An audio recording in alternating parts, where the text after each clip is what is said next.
I'm going to call to order the first hearing of the afternoon upon the application of Bruce and Thoy Huang Yo. I hope I didn't crucify your name.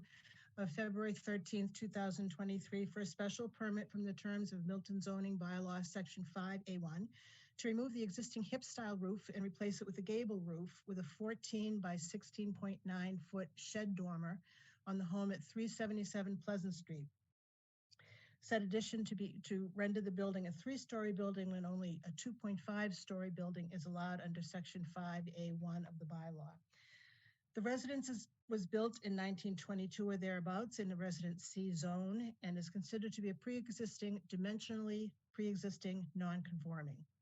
All is set forth in the application and plans on file with the board. My name is Virginia Donahue King. I am the zoning administrator and a member of the Board of Appeals and will be the board for this particular hearing tonight. I see that we have Mr. and Mrs. No, is that how you pronounce it? Close, yeah, no. No, yeah, okay. just no, it's fine. Easier Yeah, than I was trying to make it. Okay. no problem. If you'd like to tell us about your application, we'd love to hear it. Yeah, absolutely. First off, nice to meet you and thank you for your time today. I know everyone's super busy. So essentially, my wife and I moved into Milton a couple of years ago during the pandemic. We have 2 little girls that'll be going to Cunningham or Collycott in a couple of years.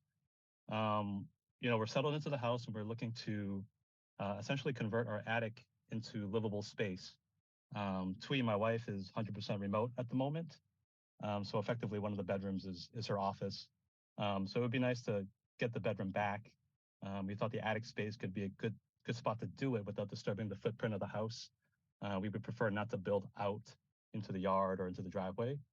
And the other intent is to perhaps get a full bathroom into the attic space as well. Right now we only have 1 shower, to support the 2 little girls.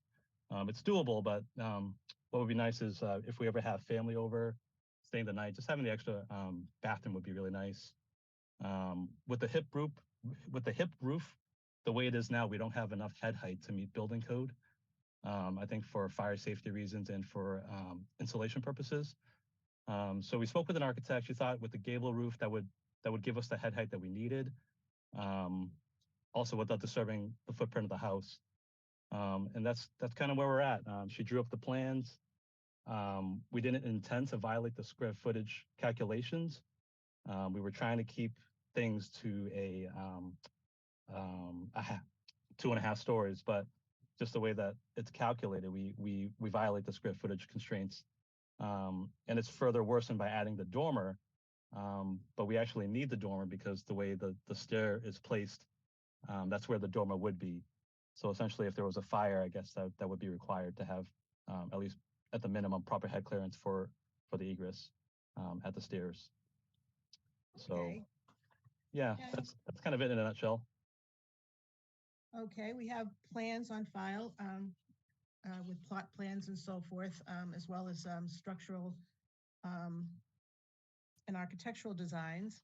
And the square footage that is asked for people that don't know, the square footage to keep it under 3 stories is if it's 2/3 of the square footage of the floor, the story beneath, quite right below that, exactly below that. And in this situation, I lost my notes on this. It is. Yeah, I have the rough numbers off the top of my head. I got it here. It's okay. You would be allowed 597, and the proposal creates 750 square feet. So it's not a big amount that you're asking for, and so it looks like you will be other than changing the hip roof to a gable roof. It's going to look consistent with the current house and so forth, and you're not going to be adding anything that doesn't go with it. Let's see, there's nobody here that would like to speak about this? Looks that way. Have you talked to your neighbors about this at all? Yeah, we mentioned it in passing, and we told them what we plan to do. And from the few that we've spoken with, nobody has had any major objections. And At least they haven't voiced it to us. your neighbors to the right, which is where the shed dormer will be, have you spoken to them? We have, yes, yeah, And they're in favor of that? yes, as far as we know, yep, the Scots. Okay. Well, this is kind of an easy one then. It's we have to allow you to have a three-story building rather than the 2.5 because of that difference of about 100, little less than 150 feet. So I am going to deliberate here and now, and the plans seem very reasonable to do. It's going to make your house fabulous and much more accustomed to today's living, where people do in fact work from home Yeah, and need right. space for that, different space than what you're using for other things for practicality's sake. And it's not a huge amount beyond what the bylaw has, so that I think this is done with safety in mind and utility in mind, without trying to make it bigger than it needs to be. And so I am of the opinion this would be a great addition to the neighborhood and certainly for your family. And I am going to approve the special permit for this to happen. Excellent, thank you. Thank So you. Yeah. congratulations and enjoy your new home. I hope you can bear through the construction portion of it, but Yep, hopefully yep. that will go quickly now that it's nicer weather. Yeah, awesome. No, thank you, that's great. So And it's again, gonna yeah, take, it's gonna take a couple of, it might take a couple of weeks. I'm gonna try to promise you a little earlier than that, to Okay. get a decision written on this. And at that time, Julia will be filing that decision with Susan Galvin, our town clerk, and there'll be an appeal period. Even though nobody has shown up to say that they don't want this, there is still that statutory appeal period. So once that 20 days of appeal period is over, you'll be contacted, and you can at that point pull the building permit and start the construction. So good luck, and I hope you and your family enjoy the house for many years to come. Thank you, I appreciate it. You're welcome. Alrighty. Alrighty. Okay. Yeah, that's all I had. So I'll leave you all to it then. Okay. Again, if you have any questions, feel free to reach out. We're definitely happy to work with the town. That was always our intent. So, alrighty. Thank you. Julia, we've got a couple of minutes here between the hearings. Do you have the Yes. calendar handy for getting another date for May, perhaps? Yep. Let's see.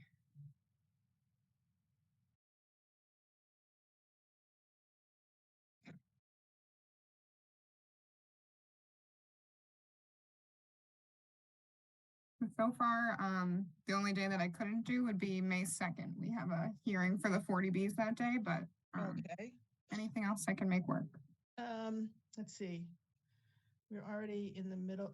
How much lead time do you need for getting in the paper? What's I need 14 days.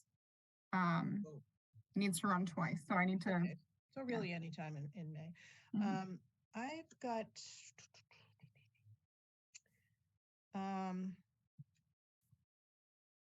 would perhaps Tuesday the 16th be good? Yep. Okay, let's do that. And do you want to start them around 4 again? Yeah, I think that does that work out for you? Yeah, that works fine. Good. Okay, kind of allows me to do supper and so forth afterwards. Mhm. Without having to call out for it. Yes. All right. So Perfect. that's in the calendar. Okay. And our next one, I have a little bit of a problem with on this one. I know two of the abutters quite well. Mhm. Now, in as much as it looks to be a decision over just a little bit, it's not a huge thing that they're asking for. If no one is against it, after saying that I know abutters, and so I will recuse myself if I was going to be prepared to deny it, which would be Mhm. perhaps more consistent with abutters, because that could appear that I was favoring the abutters as opposed to the applicant. So if there's nobody complaining about it, you know, it looks like a de minimis sort of thing that we can certainly allow. So Okay. other than that, but I do have to preface it with all of that. Okay.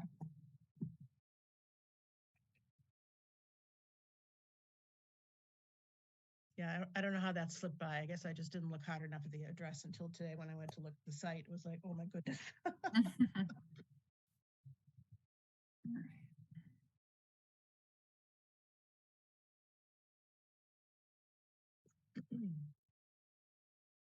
Oh, that's not this one. That's no. Next one is 191 Adams. 190. Okay. Yes, that is the one I was talking about. I got Okay. mixed up. Okay. Okay.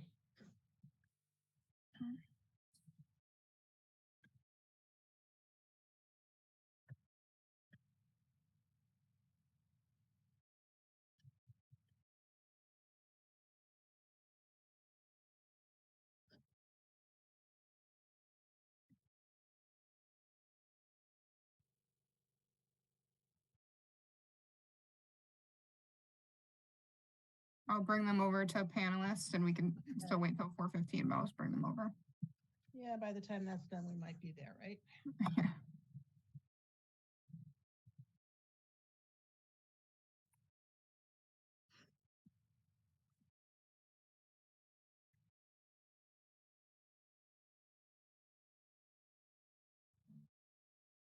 I can start it from here. Hello. Hello. Hello. We have to wait for like 2 minutes. Okay. You know, Well, that's I'm gonna do that. Yeah, you get out and you can be out here. Really?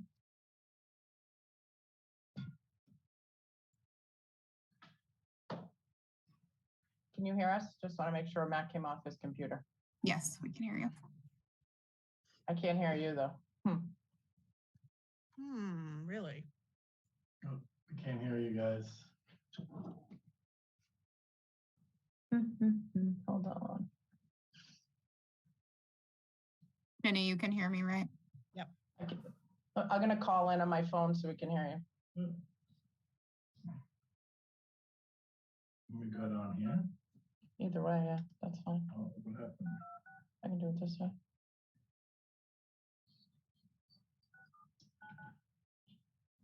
All right, I can do it this way.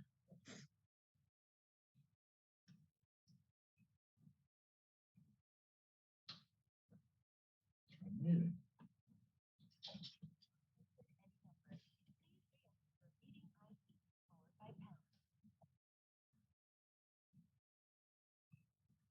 What happened? I got it.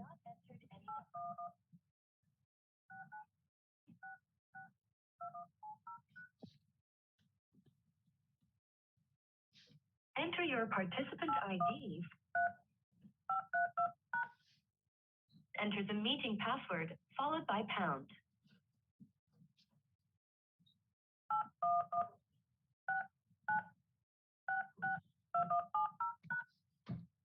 You entered 8116966. Can you guys hear me now? Can you hear me? We can Yes. hear you. Yep. Oh, can hear you now? Okay, good. Great. Okay, great. Well, that brought us right up to the time that we need. So we'll start the 4:15 hearing on the application of Matt Freeman by his attorney Marie Larry of January 19th, 2023 for a special permit from the terms of Milton zoning bylaw section 6C3 to build an 18 by 21.5 foot one-story addition to the rear of his home at 191 Adams Street, which would be 9.6 feet from the right side lot line when 15 is required by the bylaw. The property is in a Residence A zone and is currently conforming in use and dimension. All is set forth in an application and plans on file with the board. So in that file, we have a number of different papers. We have a denial letter from Mr. Prondak saying that you need to come and see the Board of Appeals to get approval for your project. We have a plot plan from, I don't have a date on that right now, but it is by C.S. Kelly Land Surveyors. We have a location of the residence on a Google map. And we have architectural plans from a number of different views of the house that will show what the new addition is proposed to be looking like, and floor plans for that as well.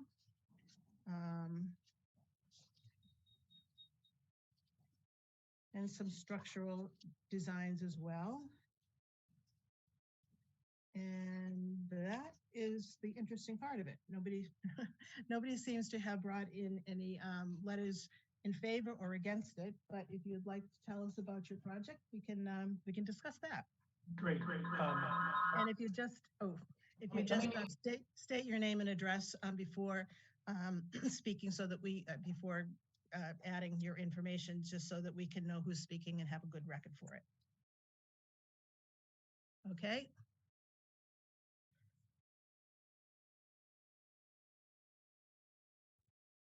I think you're muted. Yeah.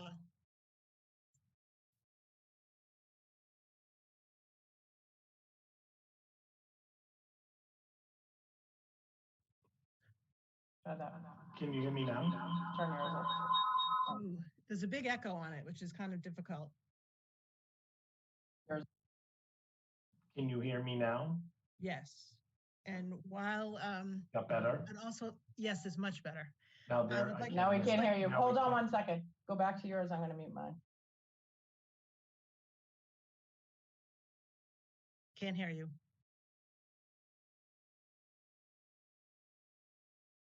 I think they're gonna bring it up on his phone.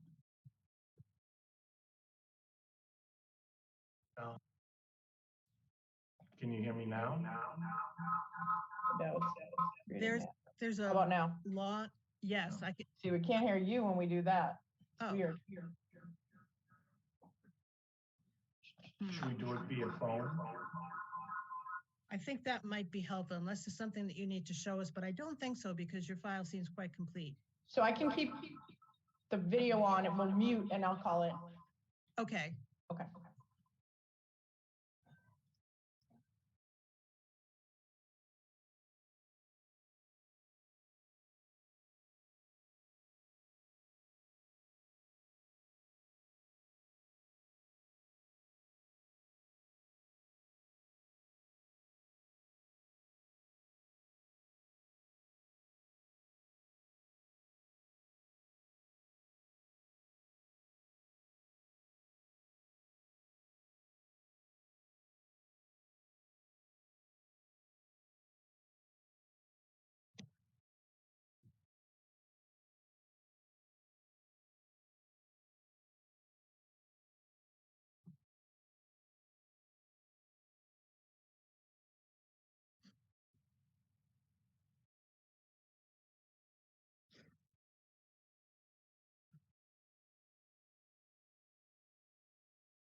All right, how about now?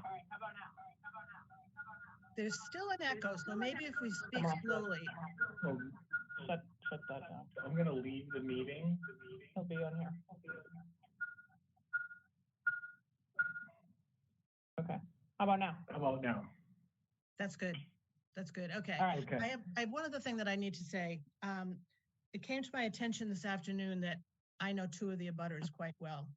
And not knowing what to do, because trying to get somebody else to cover this this hearing at this stage of the game would be onerous. So my idea is that if I were to rule against you, that would be in favor of butters, perhaps. So if your case is such that I would like to rule for it, then I don't see that any kind of conflict of interest would be arising. So if that's problematic to you, let me know. But I think, I don't think that we're going to have any conflict here as far as the abutters go. So if I were to allow this, there would be no conflict of interest. Does that make sense?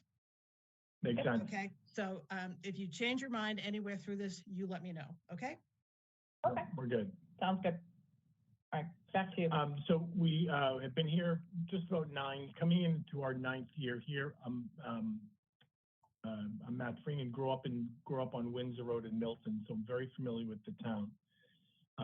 When we purchased the house, currently right now there is a 18 by 20 patio that unfortunately has seen better days and it's sinking, and we need to get immediate attention to it within the next year.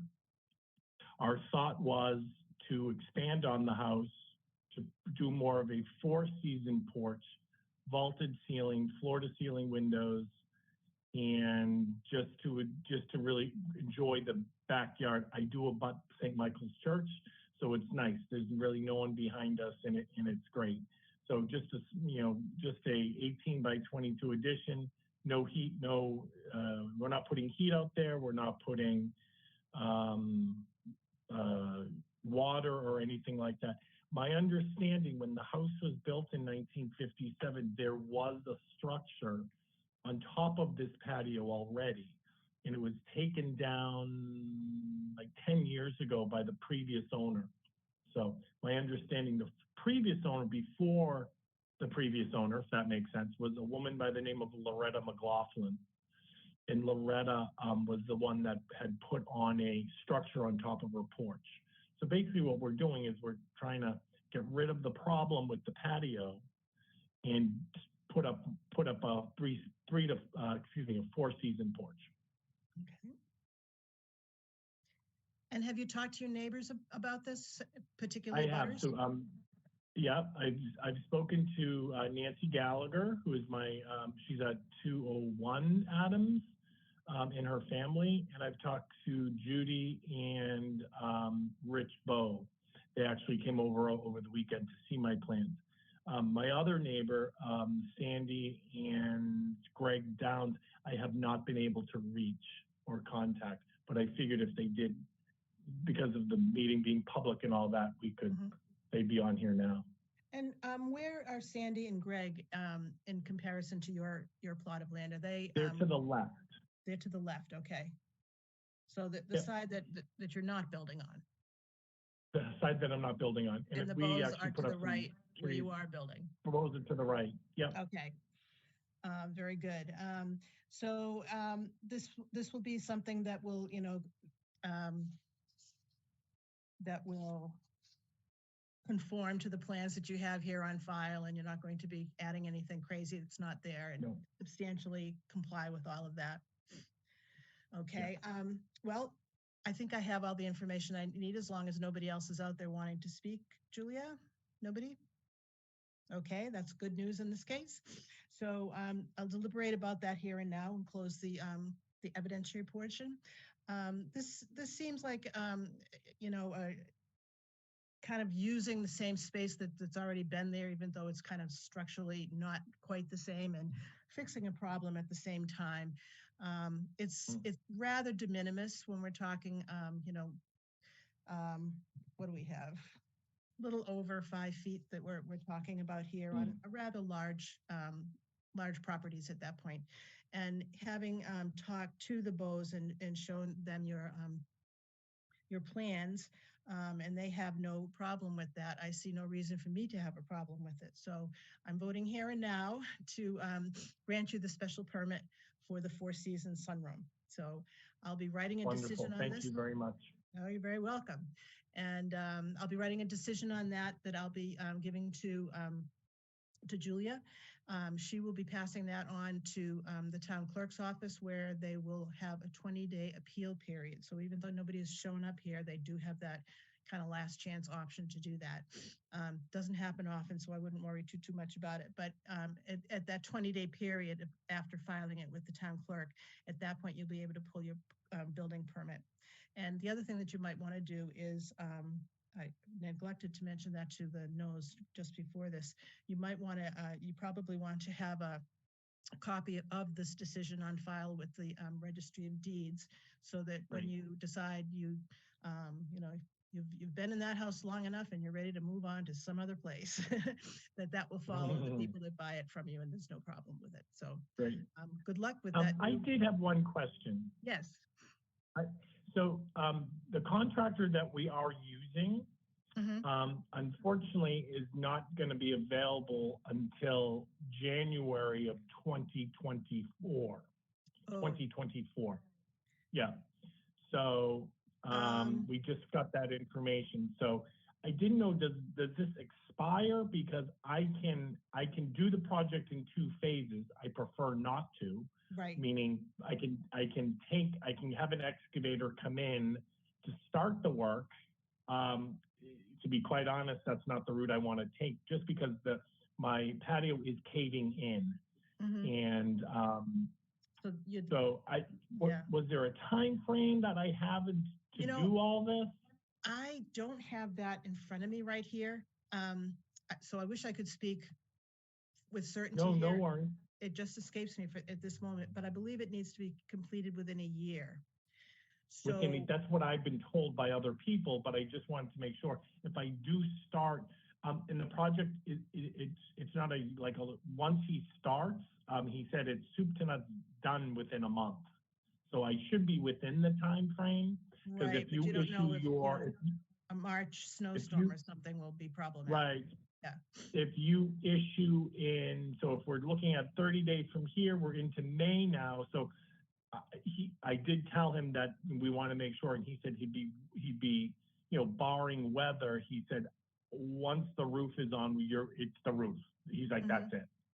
But I just wanted to bring that to your attention, but we should be wrapped up within 12 months. Okay, that's the key. And if you find, you've got the date, and it's going to be from when it'll be a few weeks from now anyway. I can delay it a little bit, writing it up. But thank you. Give myself a little time. I think I'll do that. If you find that you're getting close to that date, though, talk with Ms. Folsham, and she'll be able to give you an extension on that. We will be able to do that, but Fabulous. It's something you have to do proactively, as opposed to say, "Ooh, I forgot to do it." So just watch the date on that, and you can do that. You can do that if something starts to be problematic with your. I appreciate that. Okay. Great. Excellent. Okay. Thanks everyone Great for your time, and sorry for the technicalities here. Sorry. No worries. We got through it. That's the main thing. Take care. All right. Thanks again. All right. Bye-bye. Bye-bye.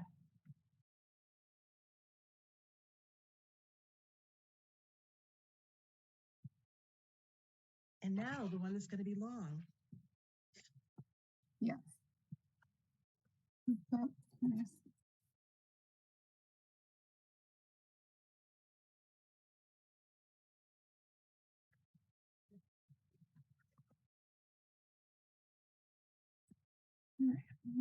promoting people over.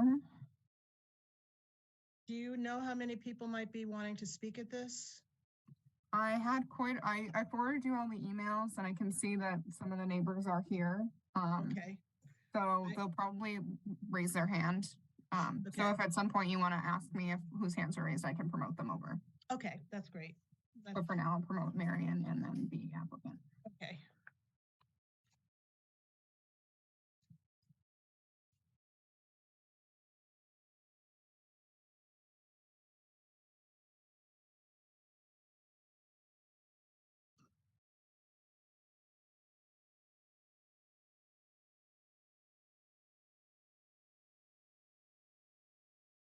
Hello. Hello. Hey, good afternoon. Will and Danielle Chauvet. And Mary McKettrick. Oh, and Marion. Nice to meet you, Marion. Yes, I know. We've never actually met face to face. Yes, by Zoom. Yes, nice to meet you. This happens all the time. Yeah. Nice to see you too. Nice to see you. And we are at 4:30, so I'm going to call the 4:30 hearing to order on the application of Guillaume and Danielle Chauvet by their attorney, Marion McKettrick, for a variance at 12 Morton Terrace to convert their existing single-family home to a two-family home. The applicant's residence is located in a Residence C zoning district. The home was built in approximately 1928, and for much of its existence was considered a legal two-family home. In 2011, this home was converted to a single-family home. The Milton zoning bylaw, section 3A, use regulations generally prohibits creation of two-family homes in a residency zoning districts, as all set forth in the application and plans on file with the board. My name is Virginia Donahue King. I'll be constituting the board at this hearing. I'm the zoning administrator as well as a member of the Board of Appeals, so I'll be making the decision on this.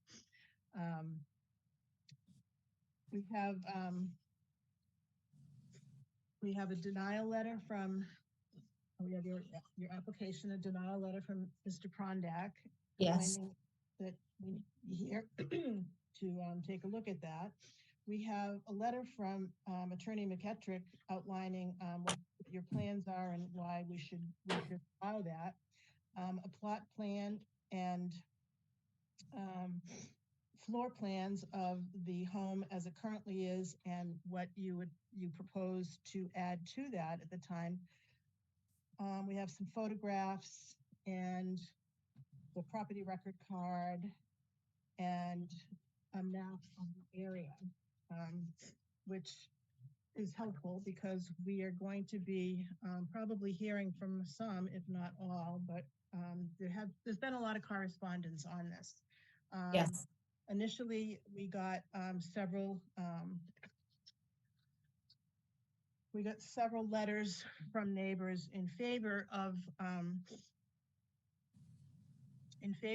the application, and today or yesterday and today we got a even greater amount of people in opposition of this.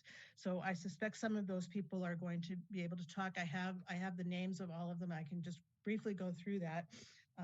Those in favor were David Kaufman of 10 Morton Road, Sandra Almeida from 20 Morton Road, Daniel Jaffe and Ann Carpenter from 5 Morton Terrace, Robert and Jerry Moffett of 10 Morton Terrace, Margaret Conant, yes, at 11 and 11A Morton Terrace, excuse me.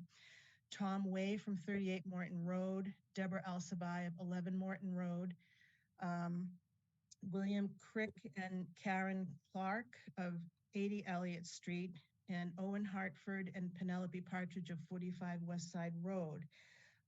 We also have against the application, you know something? I didn't print that off. I am very sorry. There are 17 signatures, excuse me, on a petition, as well as letters from the petition of people from Morton Terrace, Morton Terrace, and the letters are from Joe Zachoria and Allison Cooper of 8 Morton Terrace, and David and Jessica McColgan from 15 Morton Terrace, and Brian Halloran at 7 Morton Terrace. So, so there's a lot of interest in this. So we want to treat this with a fine-tooth comb and make sure that we do everything by the book. So, Okay. Attorney McKettrick, I'll turn it over to you. Okay, thank you. I've been talking to the Chauvets for quite some time about this application before it was filed, about the concept and what they were planning to do. So I just want to give a little background, and I think it's been provided in our letters as well. The Chauvets have owned this property since 2009. And at the time they purchased it, actually they lived in a 2-family house on Morton Terrace. So they moved from the 1 2-family to this 2-family. And they lived here for a little while, and they had young children, and they decided that they would like to use the entire house for their family use while their children were young. And that meant discontinuance of what was a legal pre-existing non-conforming 2-family. As most 2-family structures are in Milton, they were built before 1938. They're legal, even if they don't meet the bylaw requirement for a special permit for a 2-family, which is you have to have a 2-family house on either side of your property. In the case of the Chauvets, it does happen that they have a 2-family house on the right side. They have a 2-family house to the rear. There's another 2-family house next to it, next to that rear location. And there are 2 other 2-family houses on Morton Terrace, which is a relatively short street. It ends with a gate that goes into an apartment development that was built a few years ago, but probably since the Chauvets bought their property. So they're surrounded by a mix of 13. 2013. 2013. Right. So they're surrounded by a mix of uses. They're close to Elliott Street, where there's a mixture of 2 families and 1 families. And they were very happy with this neighborhood and wanted to stay in it. Now their children are grown up. They're away at college or older. And what they would like to do is to go back to using the house as a 2-family. They would like probably to provide space for one of their children to live in separate living quarters in the house. And unlike most people who are coming back in for special permits except for relatives, their house they don't need to build an addition in order to create a second apartment unit. Their house is already designed as a 2-family. And all they did when they took out the 2-family use, they took out the kitchen on the 2nd floor. They also, in conjunction with that, they added a very nice looking left side porch and exit from the house. And they needed a variance for that in 2011 because it was a little bit too close to the front lot line. And they received the variance.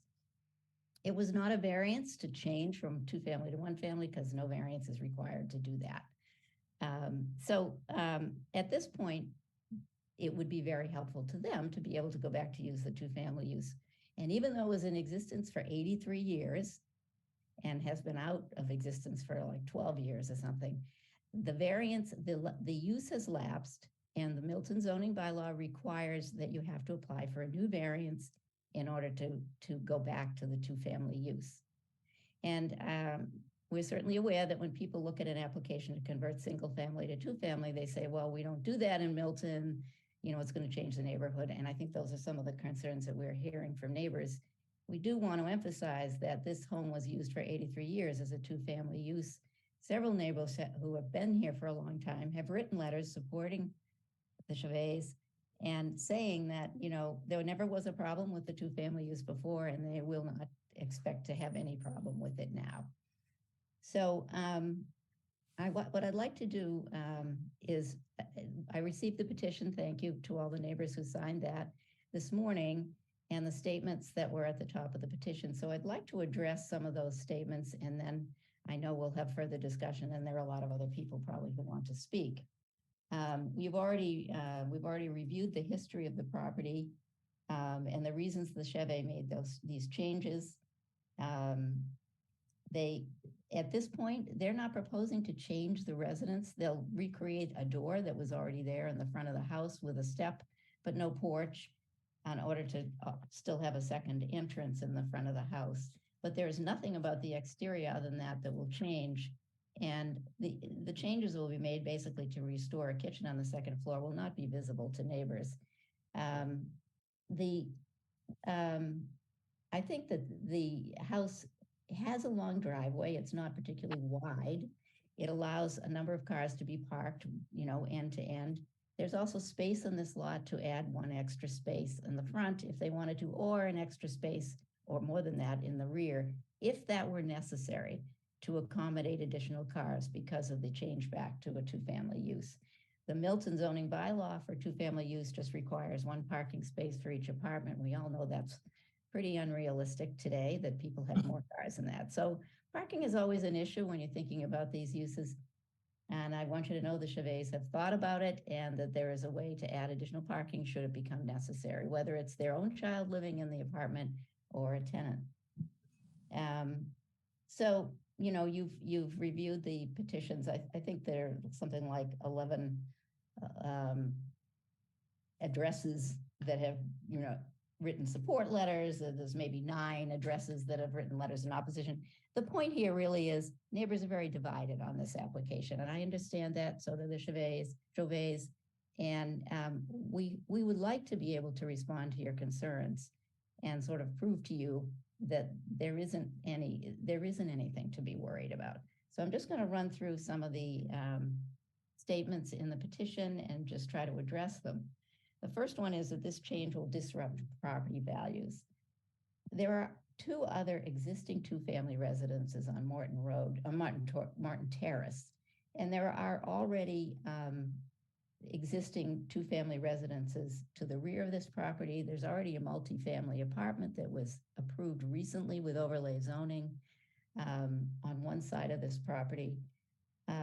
And all of the residences on the street are highly desirable. It's a great neighborhood.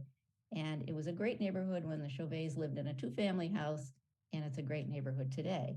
The change back to a use that was there for 83 years, it just doesn't seem like anything that would diminish property values. And the general information about, two-family units in a neighborhood are that they don't diminish property values. So if people don't take care of their houses or something like that, that affects all of us, and that happens in all neighborhoods from time to time. But that has not been the case with this property. It's beautifully maintained and really very attractive. And it's a building that was designed as a two-family when you look at the structure. It's a little bit more interesting. It has an interesting roof shape on the top, but it's pretty clear that it could very well be a two-family house. The second point that was made was that this will create a precedent. And this is really not true. We are not asking to convert an existing single family that's been a single family for 50 or 100 years into a two-family. The applicants are asking to return to a two-family use that was in place for 83 years. It's pretty much proven itself by that long history that it's part of the neighborhood, that two-family use works fine. There really shouldn't be any problem with it. So the only type of precedent this would establish was if there were another neighbor who had a two-family, who converted back to a single-family use, and then 10, 12, or 14 years later said, gee, I'd like to use it as a two-family again. We're not aware of any property like that. If there were, yes, I think this case would create some sort of precedent or prior decision-making that might apply in that case. But every zoning case has particular facts and circumstances, and this one is no different. So, one decision doesn't necessarily lead to a whole raft of others. And in this case, I don't see how it's any kind of a troublesome precedent. There were safety concerns expressed with the increase in street traffic. Well, there's a well-established history of prior two-family use with this property, and there are two families in the neighborhood, and traffic is related largely to how many cars each house has, especially in the streets, a dead end. And whether people persist in parking on the street rather than in their driveways. That's why we talked about driveways and how much space there is for a driveway at this house. The Chauvets will create adequate space should they need it. They're, to their knowledge, but when they bought the house, they looked at the two-family in use, and they did not find any reports of any problems with that use. And the letters from neighbors have attested to that. Those have been there a long time. The next concern was also a safety concern, identifying the fact that there is a fire department right-of-way access at the end of Morton Road, and there's a gate on that access. And that's because when the development there was completed a few years ago, they wanted to keep using the fire hydrant at the end of Morton Terrace, so fire department has to have access through that gate. That doesn't present an issue. I mean, if people on the street park there, they're blocking it. That doesn't apply to the Chauvets any differently than it applies to other residents on the street. And they shouldn't park there. And if the car isn't enforcing the fact that that can't be parking there, or they don't have appropriate signage, then the town should be doing that enforcement. It is not the responsibility of the Chauvets just because their house happens to be at the end of the street. And it's a shared responsibility for everybody who lives on the street. I've already addressed parking, but parking was the next point. It was just listed as a concern. Again, this property has adequate space for multiple cars in their current driveway, and they can create more off-street parking space by creating a space next to their existing driveway if it's necessary. The applicants intend to reinstitute two-family use. They want to stay here. I mean, this is a plan for their future as they get older. It's a lot like some of these temporary apartment applications that we see. They like to age in place. They like to have family members living in the house, but their family members would like to have separate living quarters. They have no intention to create a condominium use, and they have no intention to sell to a developer to create a condominium use. And in fact, the applicants and I have discussed whether or not they would agree to a condition, if this variance were to be granted, that the property must remain as rental property. So that's not something that was listed on this petition, but it is something that I have seen done in other applications. It's not common. It's actually rather unusual, very unusual for an owner to offer that, but that would be a condition that they would agree to.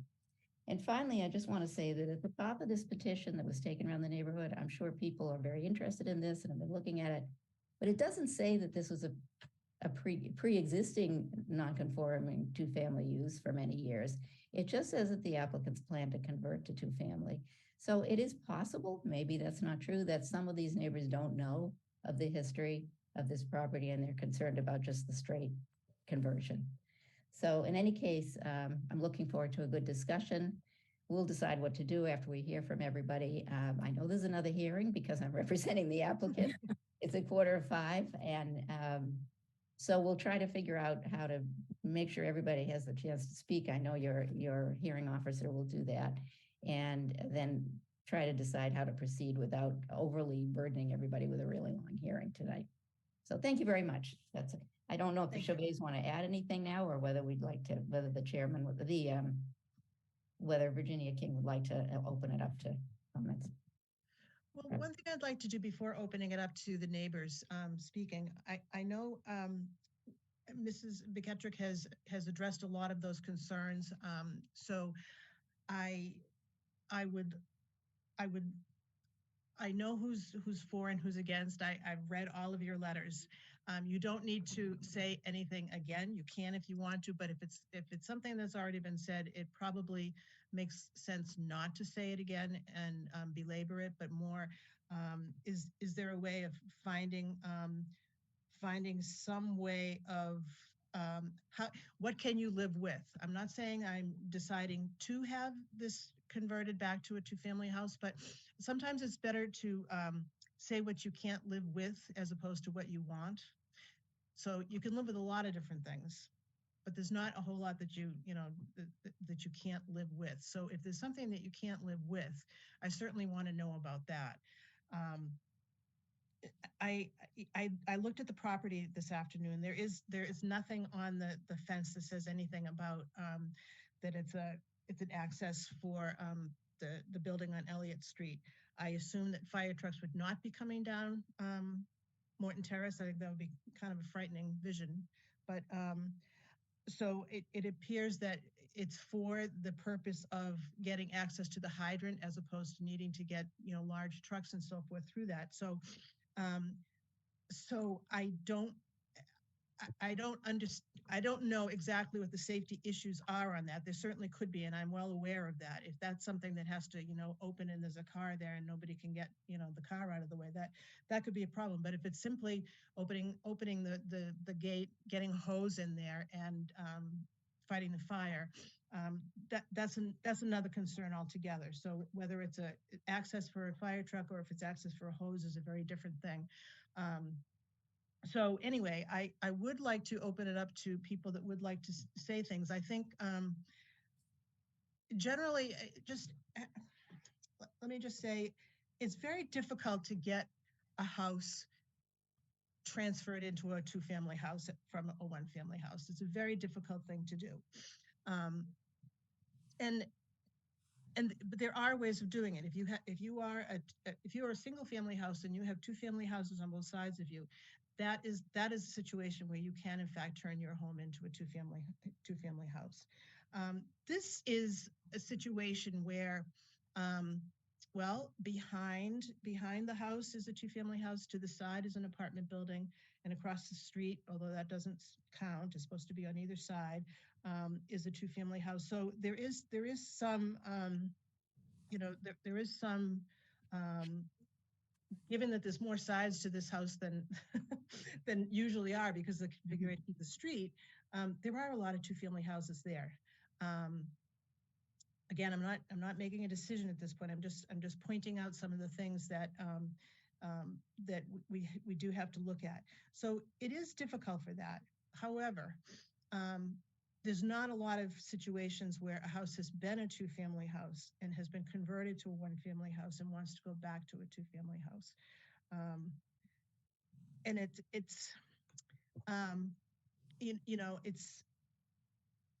it's not something it's done willy-nilly, I'm hearing here. I'm hearing these are long-term.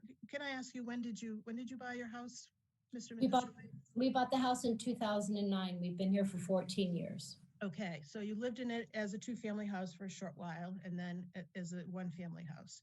Yes. Your kids are grown. Aging in place has become a far more important thing that we're thinking about now that we baby boomers are getting a little bit older here.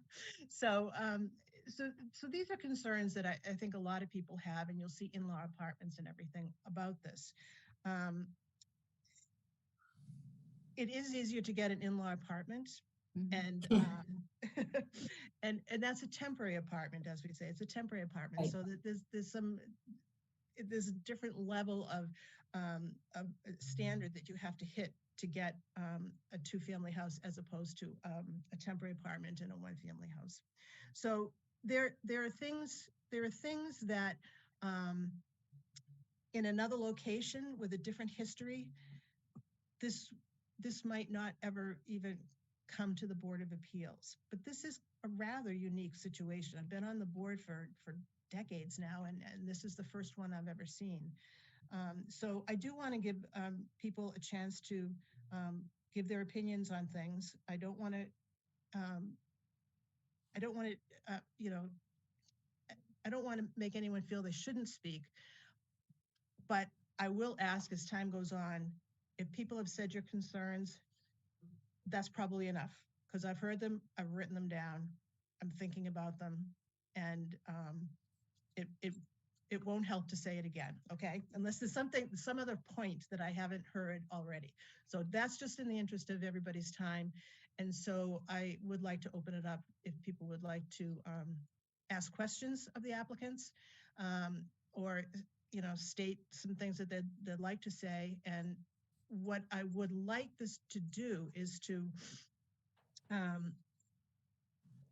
I'd like to see if there is a way that perhaps some conditions could be put on this. I already know that there would have to be a conditions on parking. The driveway is almost, how shall I say? Well, there's a fence over it, so it looks kind of like there's not a long driveway at all. So there's going to have to be some changes made in the parking situation there in order for this to become a house. So that is we can address that right away. The fence swings open and can be attached to the fence on the side. So it's a moving fence. It's for the dog. It's just for our dog to have a fenced-in yard. But the fence,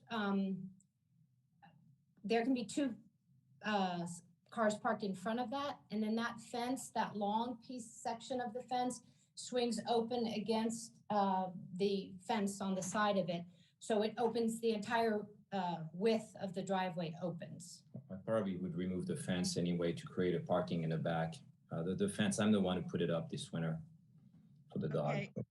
And so before the fence went up, how many parking spots were available there? In the back, 3.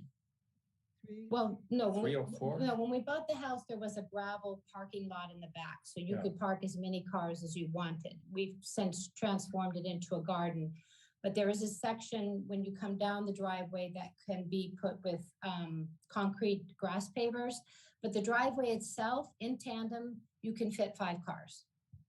Okay, and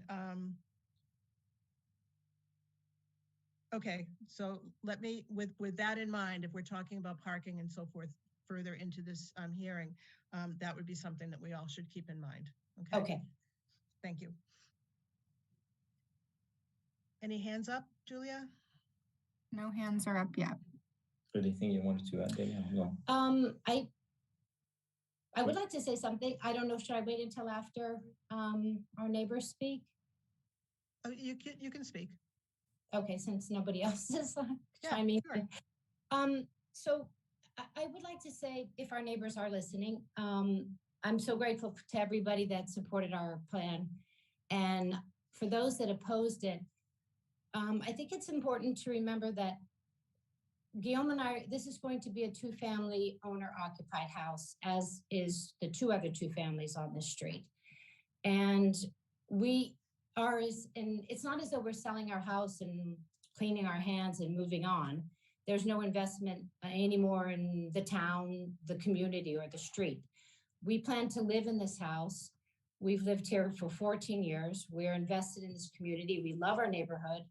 We love our street, and we love our neighbors. And this is just something that at this point makes sense to us. But we want what everybody else wants on this street.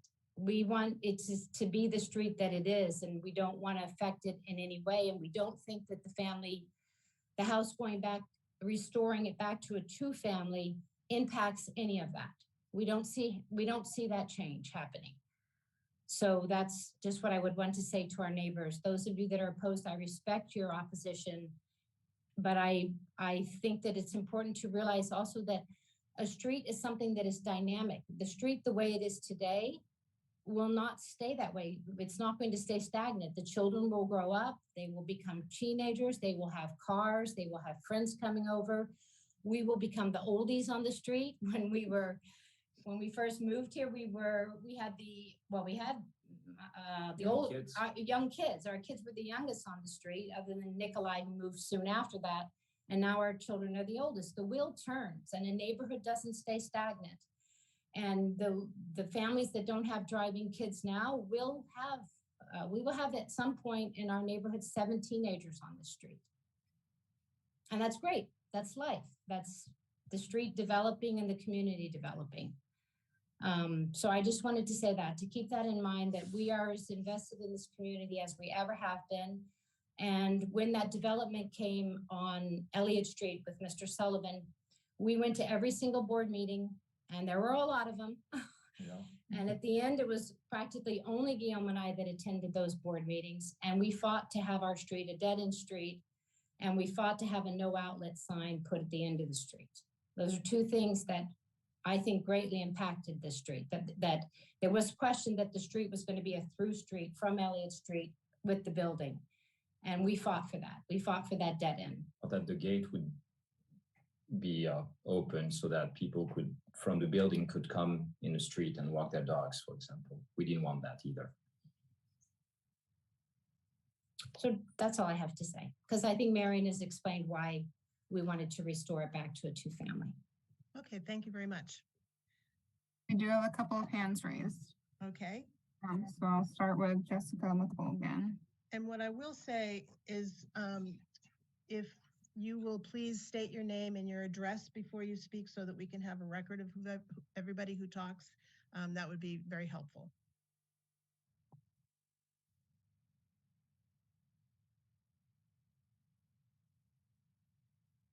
Hi, I'm Jessica McColgan, 15 Morton Terrace.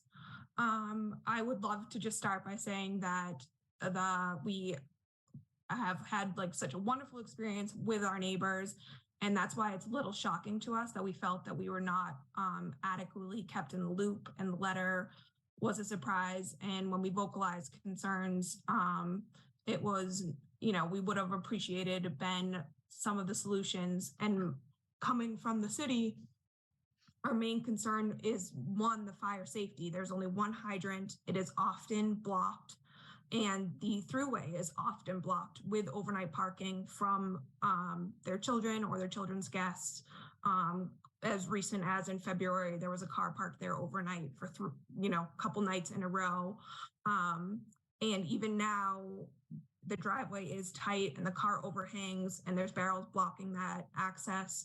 And sometimes the sidewalk is blocked as well. And for me, I think a solution would have also been to have the fire department assess the situation, to give us some sort of clarity of our concerns, that really it's fire, with that big building too, if that's the only hydrant. And we saw this recently in Situate, how a fire can damage a whole neighborhood with lack of water access.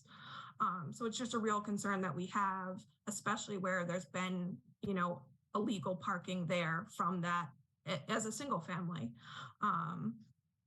and just obstruction that it takes place frequently. So let me ask you, if that area was signed so that nobody could park there, that it was a fire gate, would that be something that would alleviate your concerns about this? It would be a step. I would love to see a fire report, you know, with access, because that's a thing, as it has been noted, these were a two-family at a different era. Sullivan's development wasn't there.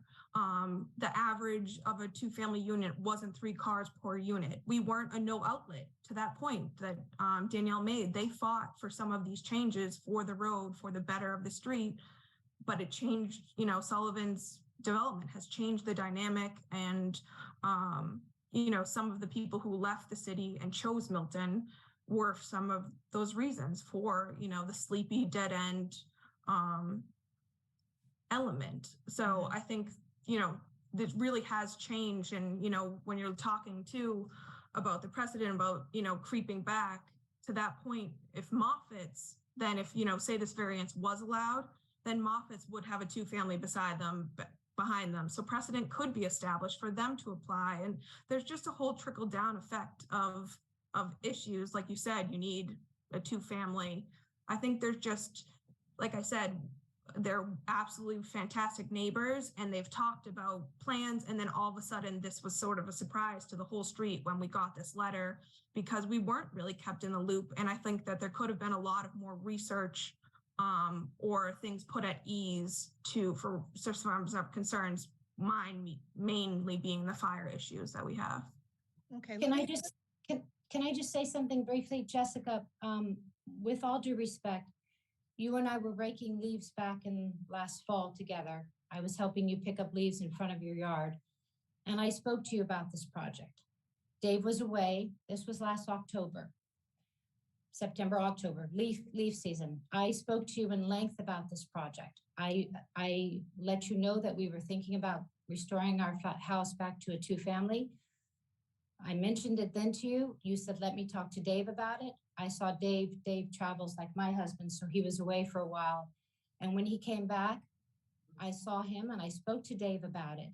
I spoke with the Moffitts about this at the same time. I spoke to every single one of my direct abutters and the abutters about this project well before the letter went out. And I was surprised that the letter went out as quickly as it did, because I was under the assumption, Marion informed me that the meeting was today. And I thought that there was a 2-week period, that the letters went out 2 weeks before. And so there were some people, Allison and Joe, that I had not spoken to yet, that I anticipated speaking to, but I had not gotten around to. But I had spoken to everybody else on this street about it, except maybe for Brendan, because he's a two-family. But Brendan and I had spoken about this at a previous time. Brendan and I had spoken about two families and the possibility to convert this house back to two-family. So it's not true that I did not discuss this with you. I did. I'm going to break in here. I don't think it's so much a matter of if people were informed or not. I think it's feeling unheard at some point. And okay. I think that you did try your best, and the timing could have been problematic.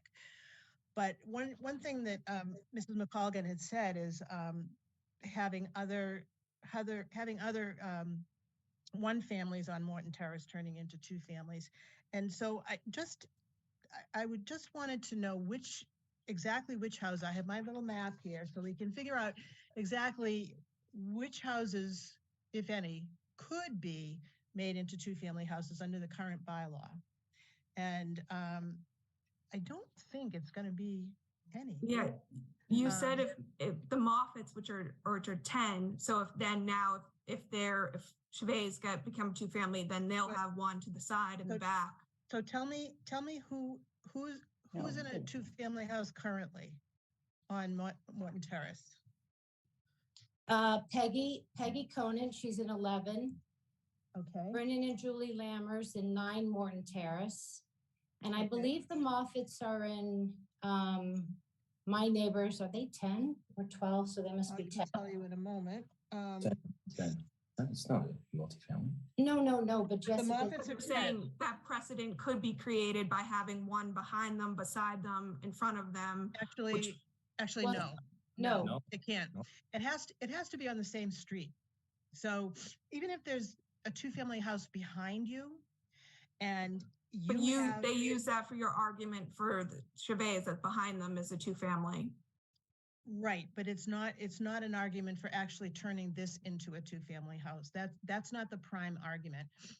There is an argument that there is one there, and that's absolutely true. Following the statute, that would not be how it became a two-family house as a matter of law. So that's why I want to confirm here that, let's see, number 9, number 11 are two-family houses. And was there one more on the street that was a two-family house? Just ours before Just we, ours, okay. the 12. So currently on the street,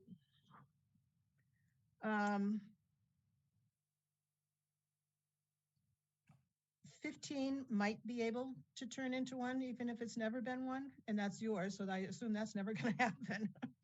And that's the only one. That's the only one.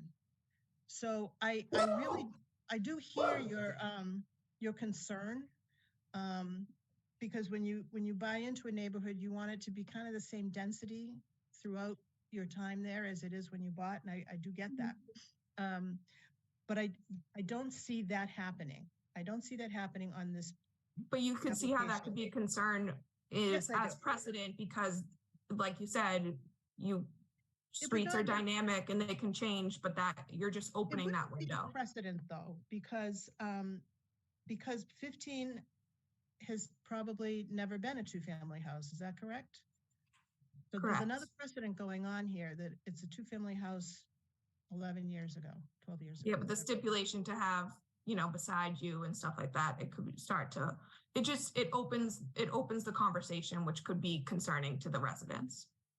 It opens the conversation, but it's a very high hurdle that would have to be reached. Yeah. So, that's not. But again, I don't want to get off topic from. Yeah, I don't want to get off topic from my main concern is the current. Like I said, currently with the parking situation, it is overhanging into the street, making it difficult even for Amazon, UPS trucks, barrels blocking the fence, sidewalk blocked as is currently. So I just think that's interesting as a single family, and they're petitioning for two-family, which could only make the situation worse. Well, how is the sidewalk blocked? I'm not aware of that. The sidewalk, how is our sidewalk ever blocked? With barrels all the time and with a moped. No, the moped is always, the moped is usually parked on the brick. And that doesn't affect. Not always. And barrels are used all the time to block the sidewalk when it's not leaf collection. And other times it's been happening. It happens often. That's not true, honey. What I'm sorry. What I'd like to do here is to hear the concerns that, and I haven't made my mind up yet. I haven't made my mind up yet. But if I were to grant the special permit, I would have conditions on it. And I want to know what conditions would make your life better. And I understand that parking is one of them, a major one, I think. And certainly we would be addressing that, and that there would have to be a certain number of parking spots for this house, and they would have to follow it. They would have to follow it. It doesn't mean that they can never park in the street, because you're not supposed to park in the street overnight anyway in Milton. But if people are coming to their house and parking in the street, well, that's okay.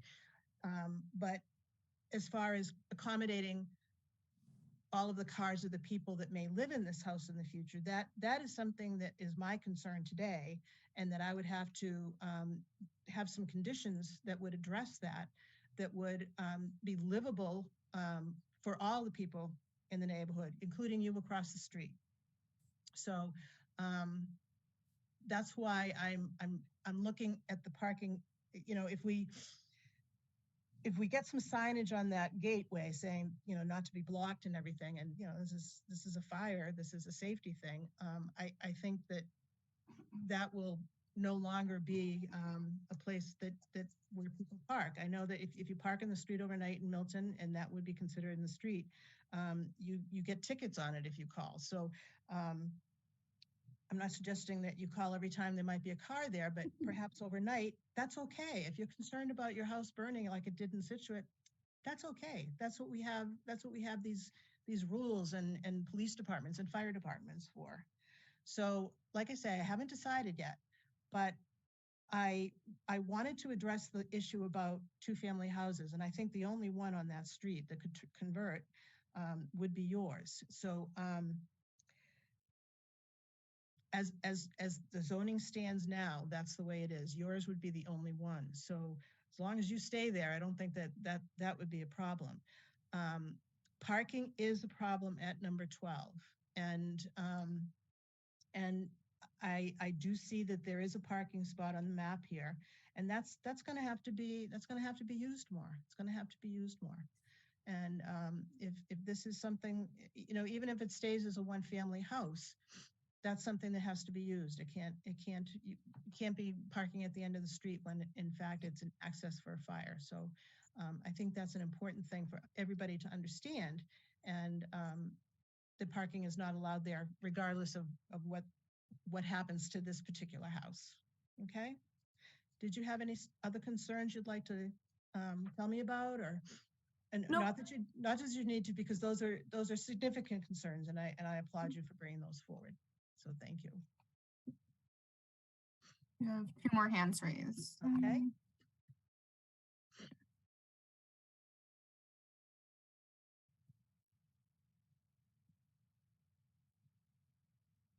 There's Brian and Connie O'Halloran.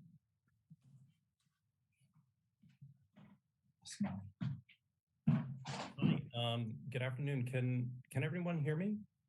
Yes. Oh, wonderful. Can't see you, but that's okay. We can hear you. Cool. And your address? 7 Morton Terrace. Okay.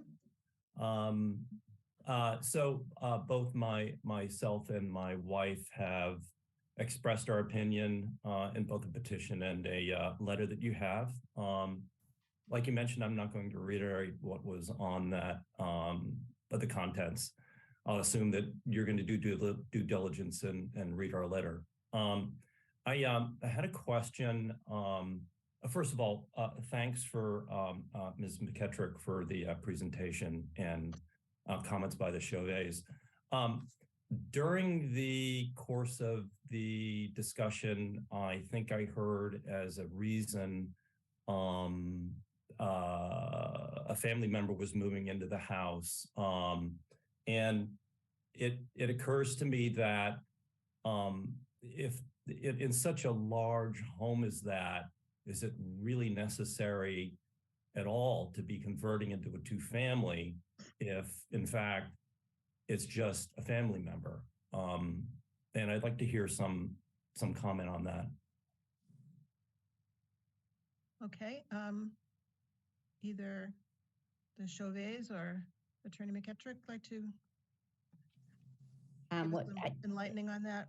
Who wants to? I can if you'd like, or I'll let you go, Marion. Okay. I mean, I'll say this, as I told you, I've been talking to the Chauvets for the better part of a year about this application and what their plans are for the future. I've also represented a lot of applicants for temporary apartments in Milton, and every single one of them has been built in a new addition that was added onto their existing house, and that requires a variance. The Board of Appeals have been granting them because that just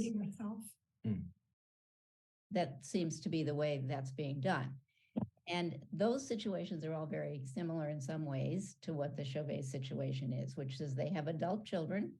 They either want to move out of the main part of the house, or they want the children to move, into the main part, and they move into the apartment. But in any case, they want to live together with their extended family, and they do want a separate kitchen area. That's why it's an apartment. In the case of the Chauvets, they don't have a tenant lined up who's their son or their daughter.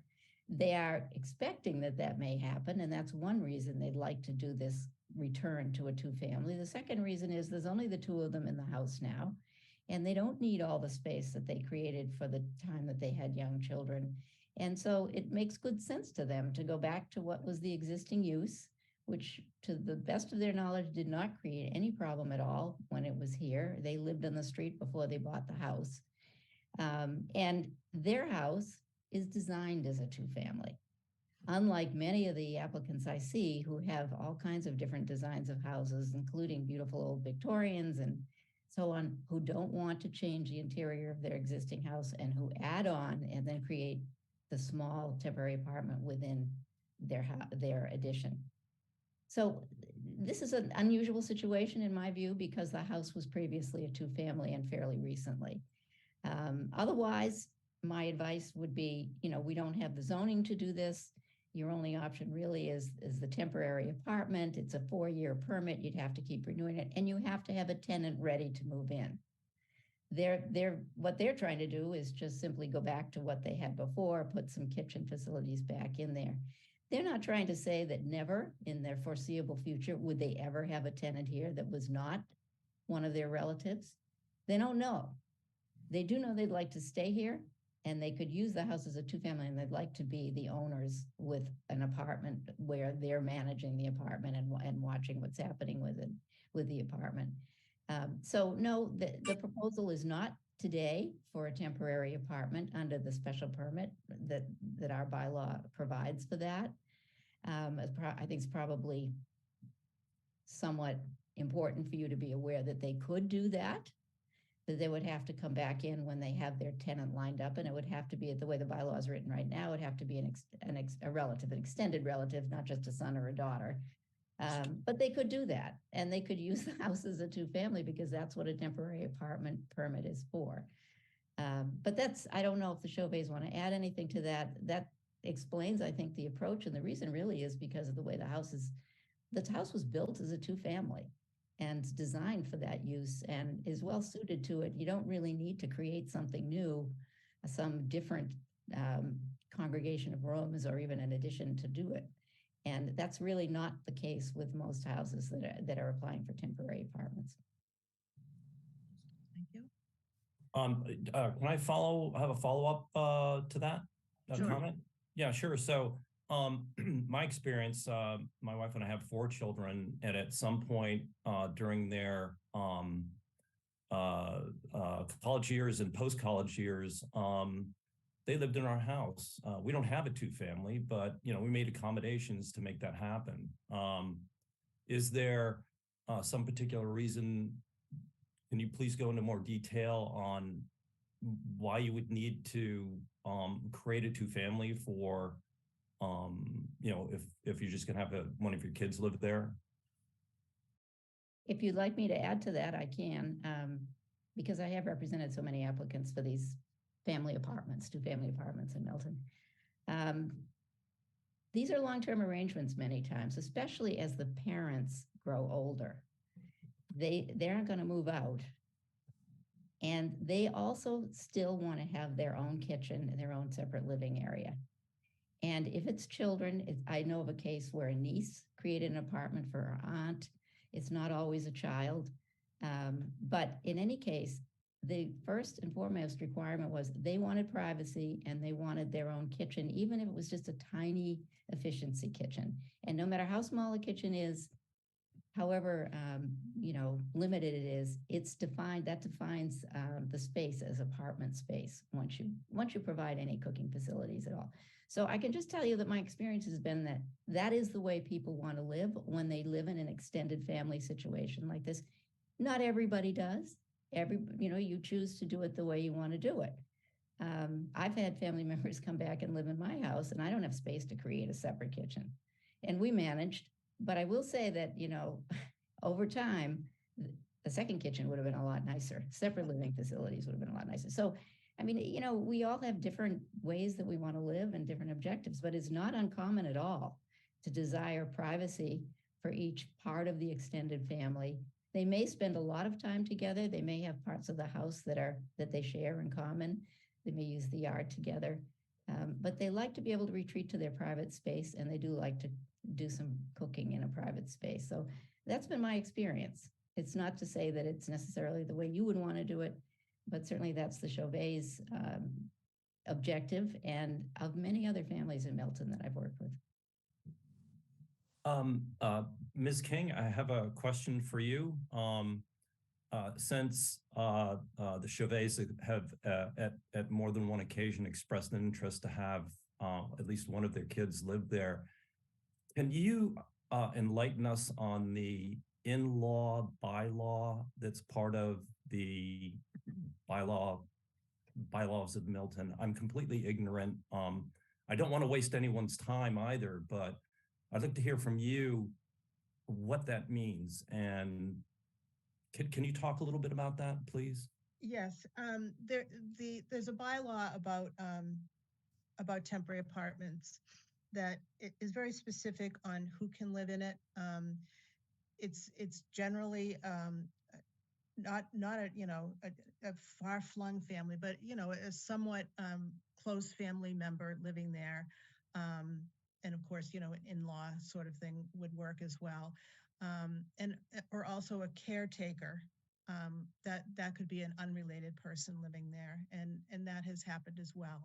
So it's something that's it's designed for well, it's designed for a lot of different situations, but kind of looking at this situation, it's designed for although this is not a temporary apartment, but a permanent one it would be, and it's designed for a particular use, and somebody needing help, whether it be to um, do shopping, get them up in the morning, whether it be a family member or caretaker, but it's someone that is related in fact to the homeowner, or someone that is necessary for the homeowner to have there to continue to live there as a health aid sort of thing.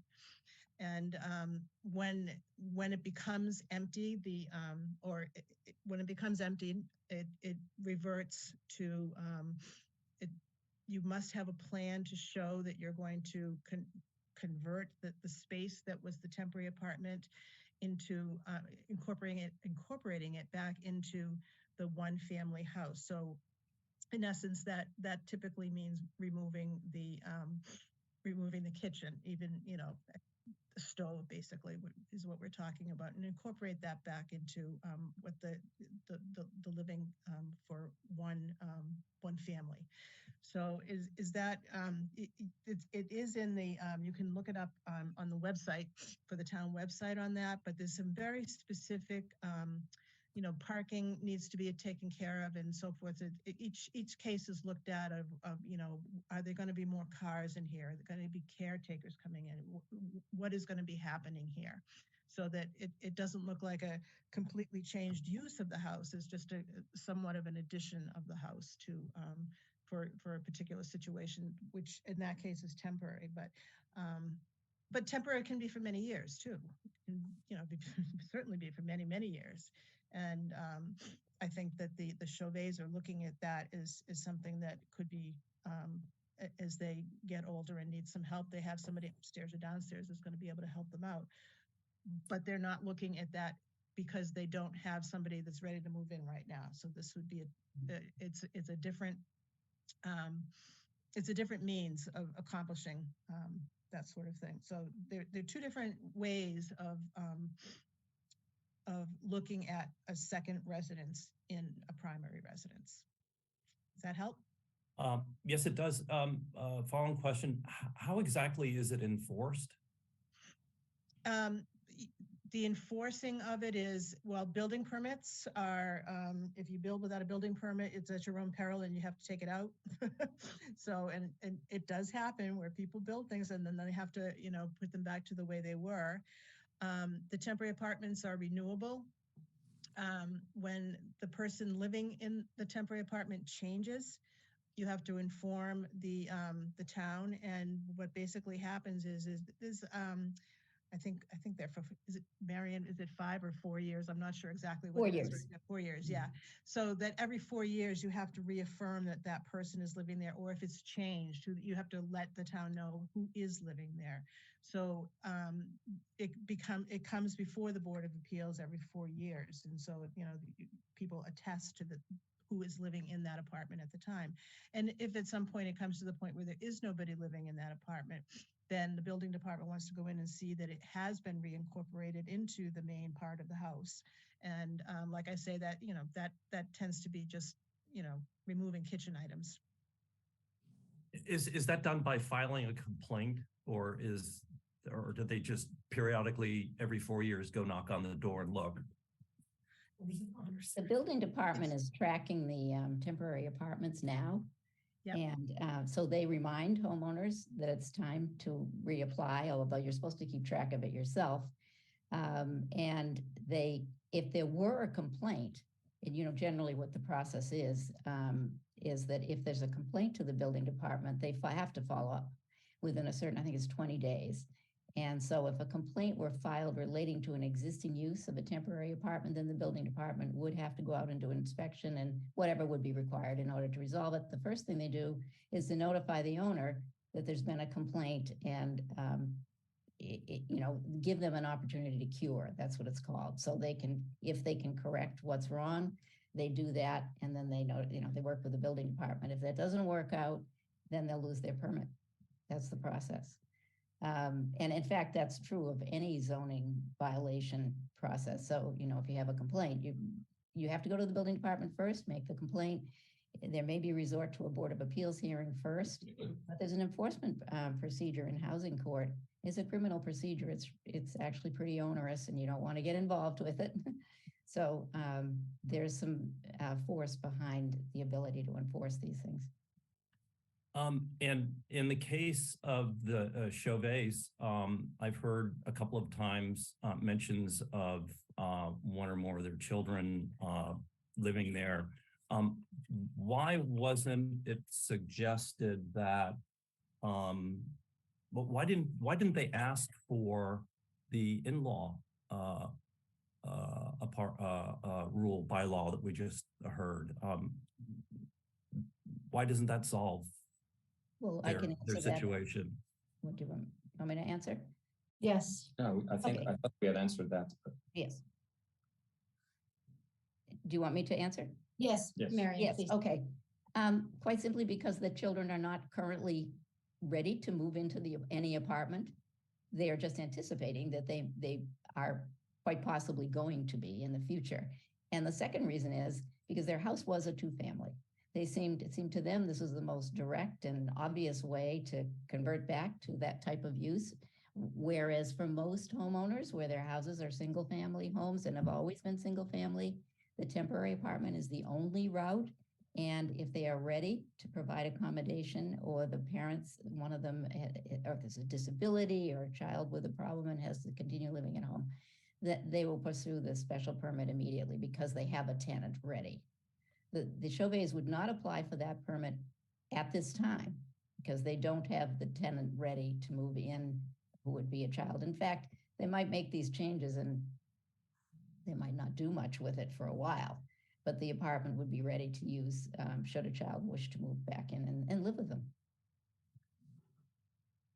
So they're applying just in case they have someone move in? Is that what I'm hearing? They're just applying for the two-family use that was always here in this house.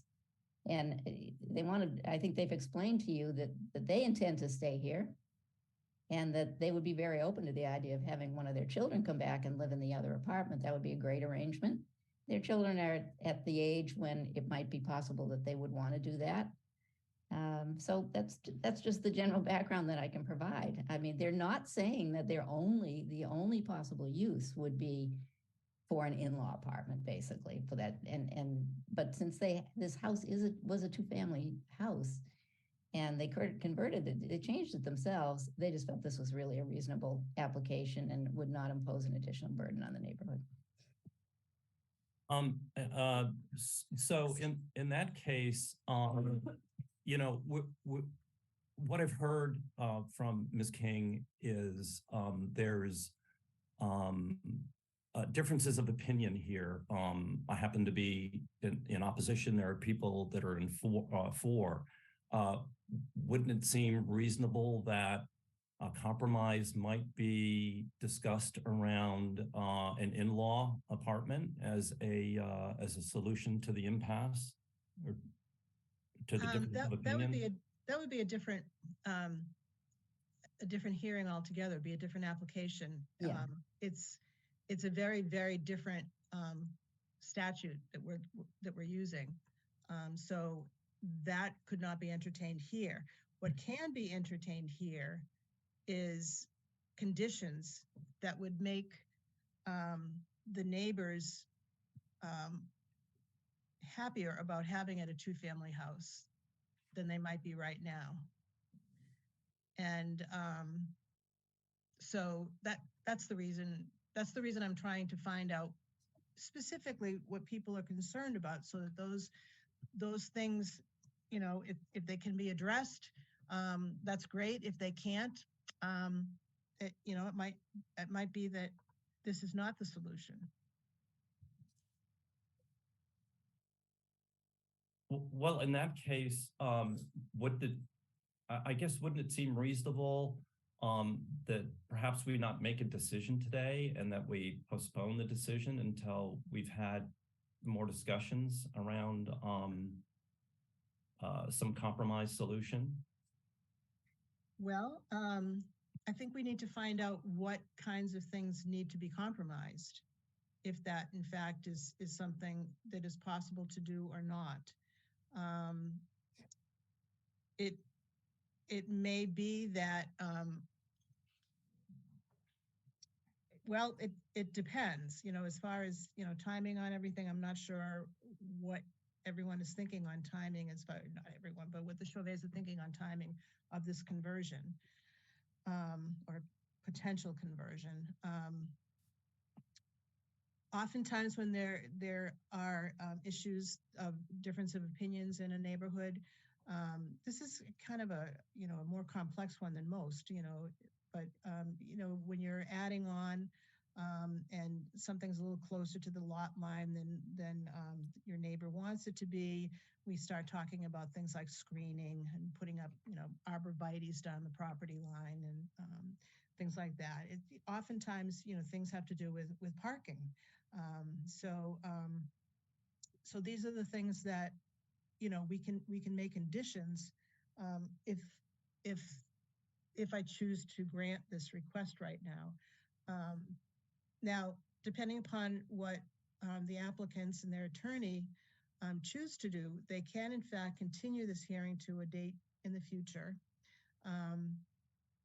and hold some meetings with the neighbors to see what would be comfortable for them. Again, I'm not exactly sure what I'm going to say right now either, as far as what my decision is, because it's a complex decision too.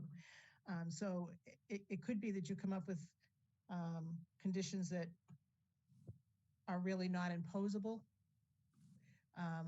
and that needs to be thought about too. Some things you can't make your neighbors do, although there are some things here where we can in fact impose some conditions on this, because it is an unusual circumstance. So I will ask the applicants and Attorney McEtrick if that is something you want to do, and come back and discuss this in, you know, however much time you feel that you might need to accomplish that, or if you want to soldier on with this today.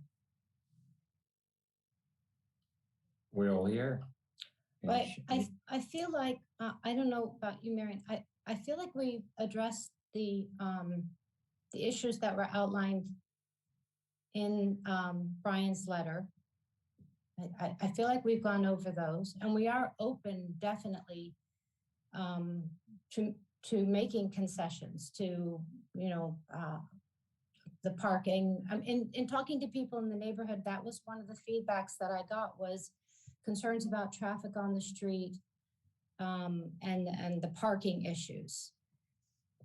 And this idea that we would eventually down the road turn it into a condo, which Marion has addressed. Lower the value of the neighborhood. Yeah, so I'm open to anything. I'm open to, I don't know, Marion, what do you think? Well, have we heard, do we understand what the concerns are from what's been said so far? That's my one question to Virginia King, our hearing officer. In that case, if I had a list of conditions or proposed possible conditions, I would say it would be reasonable to continue the hearing to one more date and to come back with a list of conditions that we propose back to the Board of Appeals. We might need feedback or we might not from neighbors. Maybe we've really gotten so much information now, we pretty much know what the concerns are. We've taken a lot of time so far for this hearing, and there is one other hearing after this. Yes. And the applicant for that hearing is sitting here in my house waiting for it to begin. But and I do have another hearing at 7 o'clock. So I just want to, point out to everybody that well, it's very useful to hear from each of you. And so I asked the hearing officer, do we want to hear any more concerns different from what we've heard? Is there anything else that should be brought up? And then would you be comfortable with a continuance to a determined date, at which time we would come back with proposed conditions, and we would go back as well and talk to the fire department and the police department about the public safety circumstances at the end of the street? Should there be a sign? Is it no parking? Is it a throughway? What actually are the rules? And then what can the town do to make it clear that there shouldn't be any parking? I mean, no parking has to be determined by the traffic commission. So there's a procedure for that. So we can't today say, well, let's just say there's no parking there, but we could go to the traffic commission and say, can you create this end of the street space as a no parking zone? Seems kind of obvious that maybe it should be, but it hasn't been. So, I mean, these are some suggestions. I'm hearing mostly about the parking issue. We did our best to address the issue about value. I don't believe it will change property values. I think this is a well-maintained house and will continue to be. And I don't think, the house was a two-family for such a long time. There's no reason to expect that there would be any special impact from this. Just getting more information about that gate might be useful to me. I don't know too much about it.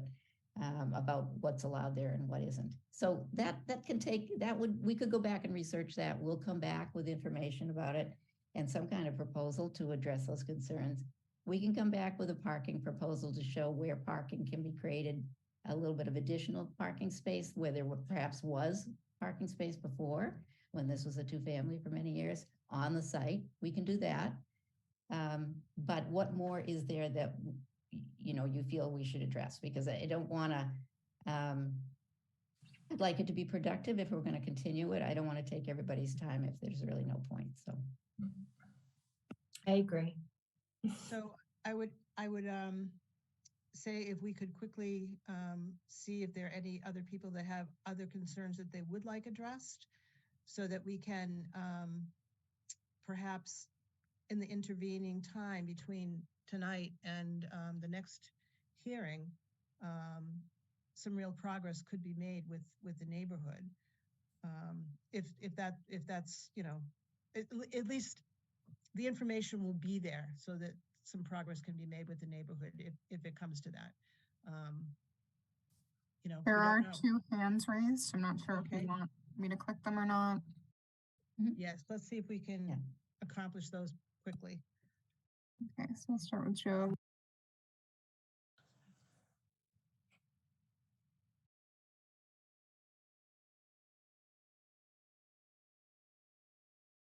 Hey everyone, can you hear me? Yes. Hey, good afternoon. Joe Zacharia, 8 Morton Terrace. So we are the newest to the neighborhood. We moved in August of last year. We love our street. We love Morton Terrace. We really envision being in our home for decades. And as I know several neighbors have loved it as well. I think what I'm hearing in this conversation is that there's the desire to convert back to the 2-family home, but there is not an immediate family member moving in, which gives me concern that it may become a rental property, or it gives me concern that in the future, it may not be a family member that moves in. And it creates a lot of uncertainty and variability associated with the neighborhood that we were not anticipating when we decided to move onto Morton Terrace. And I understand that for 83 years, it was a 2-family home and that the street is dynamic. But in 2022, when we decided that this was where we wanted to spend the next 30, 40, 50 years, we really did not want to be in a street with with multiple multi-family homes that were potentially for rental units or a more potentially transient community. And so when we were originally alerted to the fact that it was going to be converted to a two-family home for a family member to move in, I understood that we wanted a child to be there and to support. But the fact that now that there's a delay between when this is actually taking place and then potentially theoretically in the future, it creates a lot of uncertainty and anxiety for me and for my young family.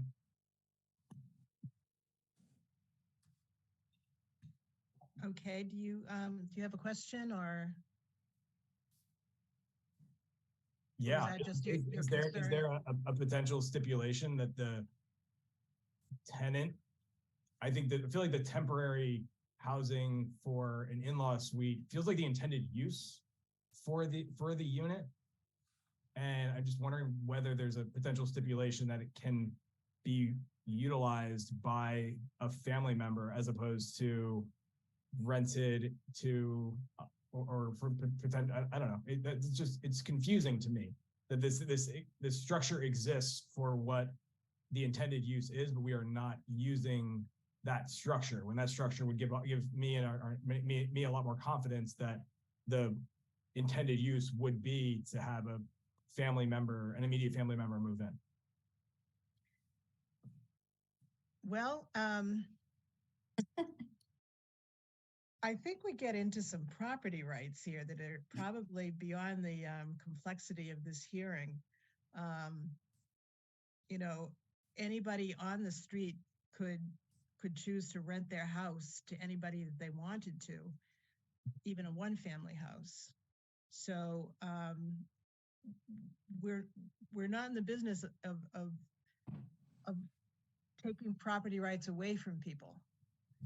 I totally understand that, but I think we are in the business of determining whether this is going to grant an ordinance to change the current dynamics of the street, and this does change the current dynamics of the street. But can I say something? Yes, please. Joe, how do you know you're staying here for 50 years?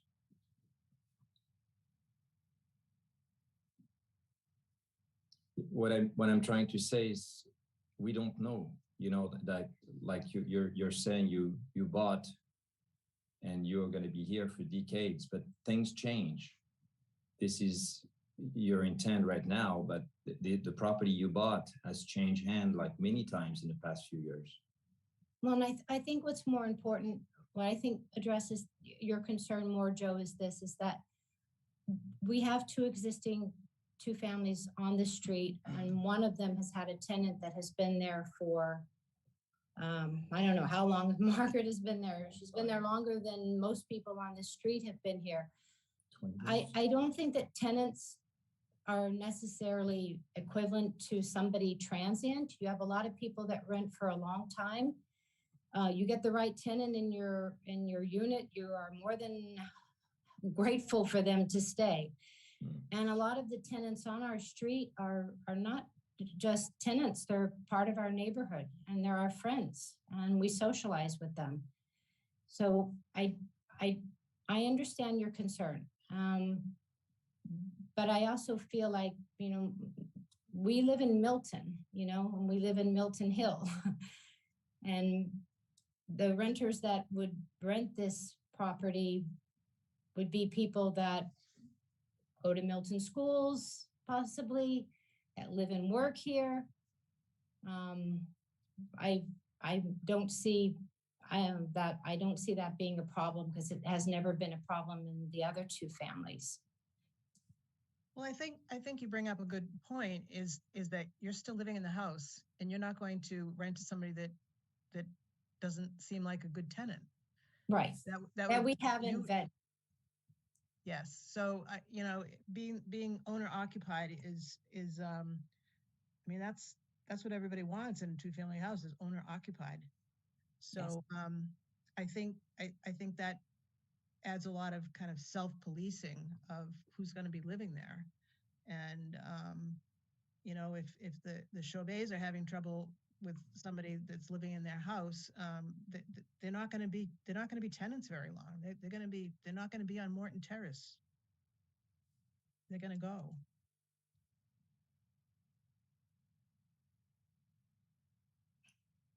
You're asking us then to trust similarly that the Chauvets are not going to move and are not going to sell their 2-family house to have other people live there. Well, I think that becomes problematic when neighbors say, I don't want you to rent your house. I want you to live in it because I like you as a neighbor. And we can't really do that. At some point, the Chauvets will sell their house. And if it is a 2-family house at that point, the people that buy it, you're going to hope are going to want to live on Morton Terrace and be part of that community, and that they will police their tenant to be part of that community as well. We don't know this. We hope that this is it, but neighborhoods tend to, find their equilibrium by the people that live there and care about it. And, as long as there's, this dialogue like this, I think that's something that can be accomplished. I know you're scared. The neighborhood is scared. I understand that. But that's why I'm looking at what would make you not scared. And in fact, not just not scared, but what would make you happy. Mhm. Everybody.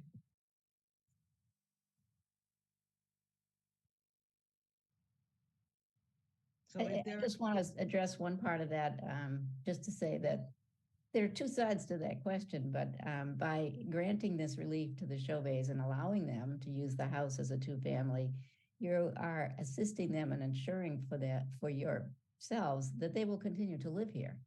This is something that they feel they need to do and they want to stay in this neighborhood. It will give you continuity, but it will not be forever. You can't, a variance this is a use variance. So it's either a 2-family or it's a single. And currently a variance is required in order to do 2-family again, despite the long history. The reason the long history is important is it demonstrates that this is not going to be a problem, really. It's never been a problem in the past, and you have other 2-families on this street and you're living comfortably with them as far as I know. I haven't heard any reports that you're not. I live in a street where there were 3 2-families and some single families. I mean, this is really pretty common in Milton. And you don't even notice it. I mean, it's not really an issue. Because this is such a desirable neighborhood and such a nice location, and it's kind of up high over everything else. This is a place where people want to live. It's not, sort of the last resort where you get perhaps less desirable tenants or something like that. So I understand that there's a fear of change because when you moved here, you didn't see this happening, that you weren't here long ago. You didn't see that it was a comfortable coexistence of single and 2 families. I think that what I would like to determine is what specific conditions could give you some assurance, other than the fact that we're going to restrict, the tenancy or, tell the Chauvets that they can't, rent to anyone but a relative, because that's not what this application is. This isn't a temporary apartment application for a relative. And I've explained the reason it isn't is because this was a long-term 2-family use. The house is set up that way, and it makes sense for them to be able to use it that way again, in terms of the way that the house is designed. So are there other conditions? I mean, I can see there are parking conditions. You have concerns about safety of the gate at the end of the street.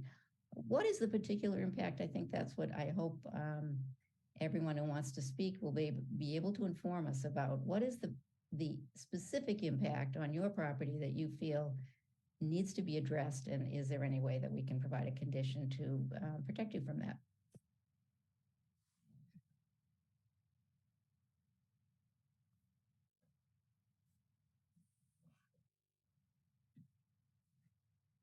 Does that conclude your concerns, Mr. Zachariah? Yes, it does. Thank you. Okay, we have one more.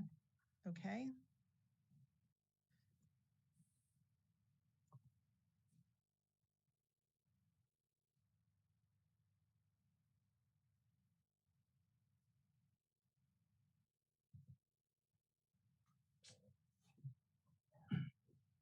Hi, can you hear me? Yes. So I don't know if it's my iPad or not, but I can't see everybody who's participating. My name is Peggy. I am the owner of 11 Morton Terrace, one of the two families, which I purchased from my mother, who was also here for a long time. And we are the landlords of the tenant who has been there for nearly 28 years, I believe. We passed the tenant on from family members to family members. A lot of longevity here. Anyhow, I've been sitting here for 45 minutes with my hand up, and so it's a little disconcerting to me because I can't see who else is on, that the only people who have spoken have been in opposition. And I would like, just for, if there's other people who can't see, there are other people out there who came to this meeting and have sat through and are positive about the petition and feel good about it. We are not an abstention. I don't know if there's any way to show that for those people who can't see that. So my one comment is that everybody has talked about parking as the issue, and I also have raised that person with Danielle and our conversations with it. I understand that is always going to be an issue.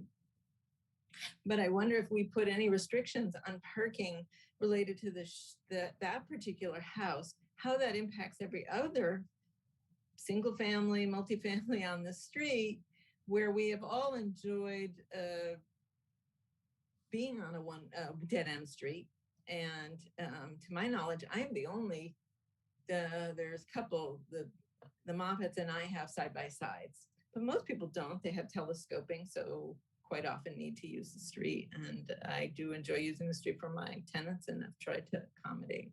But if we make a parking restriction for the Chauvets or some kind of hard fast rule, does that apply to single families that might have multiple cars as well? Well, the parking issue, there is no overnight parking on the street in Milton. And if you haven't been ticketed for it, it's because you're lucky or nobody has called in on it. Typically, they don't patrol just to ticket cars that are there overnight unless somebody has complained about it. So, so basically what we're requiring is to have on-site parking, which is adequate for the number of cars that would be in a two-family house. And, you know, I guess 4 is not unreasonable to have 4 parking spots. However, the Chauvets have 5. So, you know, if they want to leave a car out in the sidewalk, or not in the sidewalk, in the street, in front of their house, they might get a ticket. So they're not going to be apt to do that. But they do have 5 parking spaces available. And so, like I say, it's not, when you don't have enough room in a driveway or some other place on your property for the cars, that is a problem. And I lived in a neighborhood where people did park on the street regularly, and it was not problematic because there weren't that many cars and people tried to keep them in their driveways anyway. It was problematic at snow time. And so, you know, that's time that you don't want to leave your car on the road anyway. But so to answer your question, I would be making a decision based upon how many available spots exist and what would be reasonable to think that an extra apartment would probably produce, you know, depending upon number of bedrooms, probably 2 cars. So, you know, if there are 4 cars, 4 parking spaces for, you know, 2 for each apartment, that's kind of standard in town. For each dwelling, there would be 2 car spots. And so that should not change what your rights are for parking in the street during the day, not at night, and that, you know, you do have available off-street parking. So that should not change it. What would change it is if, you know, there was, you know, an enormous building that, well, not even an enormous building. If you had a you know, 3 apartments, so 3-family house, that would be, you know, a very intense use of property. and that probably, you know, we wouldn't be looking at that as something that we'd be even considering today. We're only looking at one other residential unit. So I would say that would not affect parking on Morton Terrace at all. As long as, you know, people, I noticed, I was looking to see what other people had for parking, and, you know, they tend to have long driveways that go out to the back, and this house does too. So I wasn't able to see it very well because of the fence, but you know, that's been explained to me, and in fact, that parking area is shown on this map that I have that Attorney McKettrick has provided. So so that's kind of a long way of saying that parking will not change. Other than we don't want people parking in front of the gate, the fire gate. But that's not us that says that. That's going to be the town that says that. Does that answer your question? Thank you for addressing my concern and looking at my hand raised. Thank you. Okay. And I'm supportive. Thank you. And another name or no? Nope, that's everybody. That's everybody. Okay, so we are at that time to make a decision on whether I make a decision today, or if we want to perhaps the Chauvet's and Attorney McKettrick could be talking with neighbors a little bit more about this, and perhaps with the fire department, and getting some information on what would make this two-family work in this neighborhood, and what would make it so that it would not work. And so we could make a decision on this that has maybe a little bit more information coming in than we can get tonight. Is that something that you do want to do then, I assume? So I'm talking to my clients in front of everybody else here, but we've talked about this before as an option.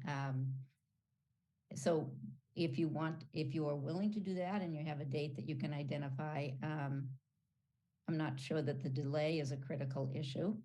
From, you know, they would, if they're going to do this, they'd like to get started on it, of course, like everybody with a new project. But if we postponed, it'd probably be for about 3 weeks or so. Do you have a schedule that you can look at? We do.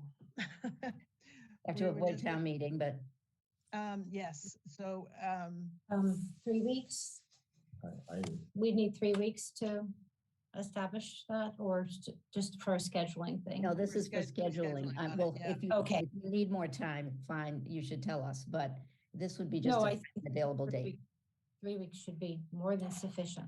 I think that we should go into, well, we're looking at putting on some hearings on the 16th of May. It's a Tuesday. That would be after town meeting, even if town meeting runs for 2 weeks, which we don't want it to, so. No. So that probably makes sense if we put it. What time? Do you have times already? We haven't started scheduling for that yet, but I could, when we do schedule, I can make it the last hearing in case it does go. Well, you have to continue to a specific time and date. Okay. So would you start this, either make this the beginning, let's say 4 o'clock, is that when you usually start these? Yeah. Or later? Should we say 5 o'clock for this one? Then we have an opportunity to have some other ones that might go quicker than this. Yeah. Okay, so 12 more. So 16th of May at 5 p.m.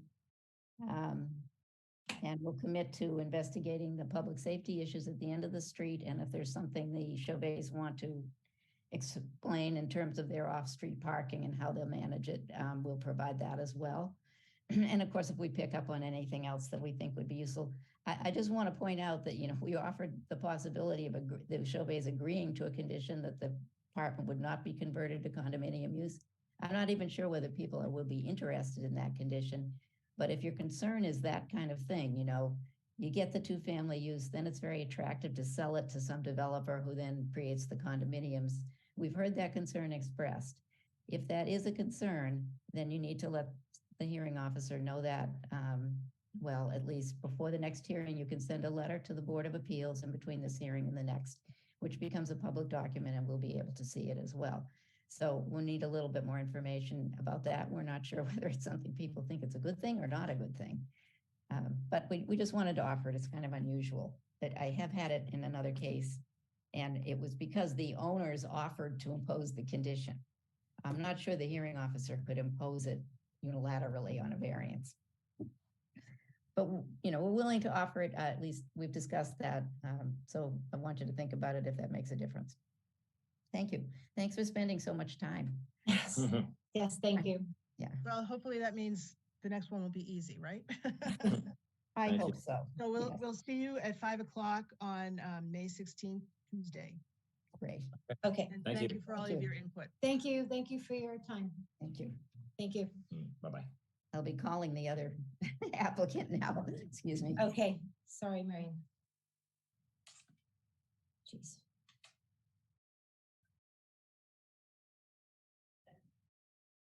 So sorry. Get all this up. So what I'll do is share. Reset you. Sit here. Sure.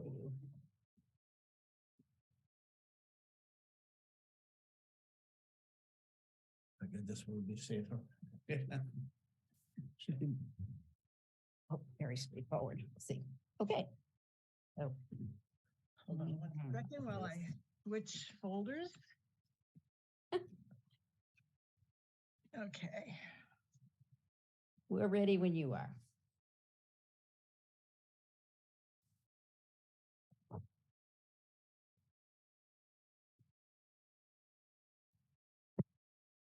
You're ready. Okay. I'm going to call our fourth and final hearing of now the evening. Our 4:45 hearing upon the application of 250 Adams Street Realty Trust, the applicant, dated January 11th, 2023, on file. Where's the rest of my? With the Board of Appeals to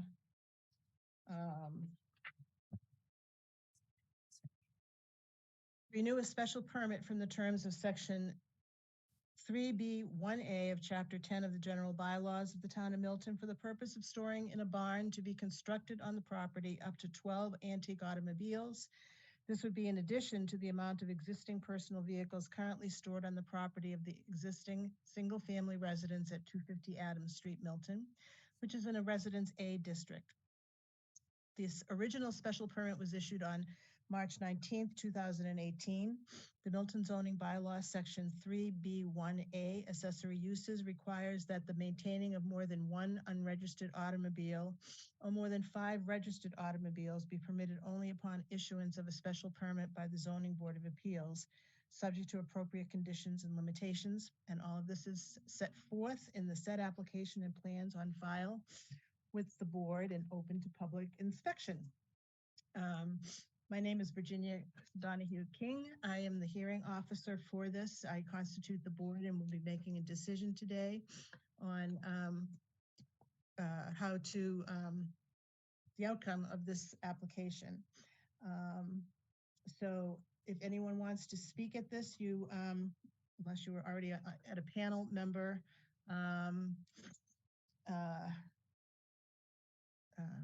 computer, you'll raise your hand so that you can speak on the raise hand button, and then we'll bring you in as a panelist for that portion of the hearing. In the file, I have the application and a denial letter from the building department, and I also have a letter from Attorney McKettrick outlining the procedure we're going through on this. I also have the decision that was written by the Board of Appeals for that permit back in 2018.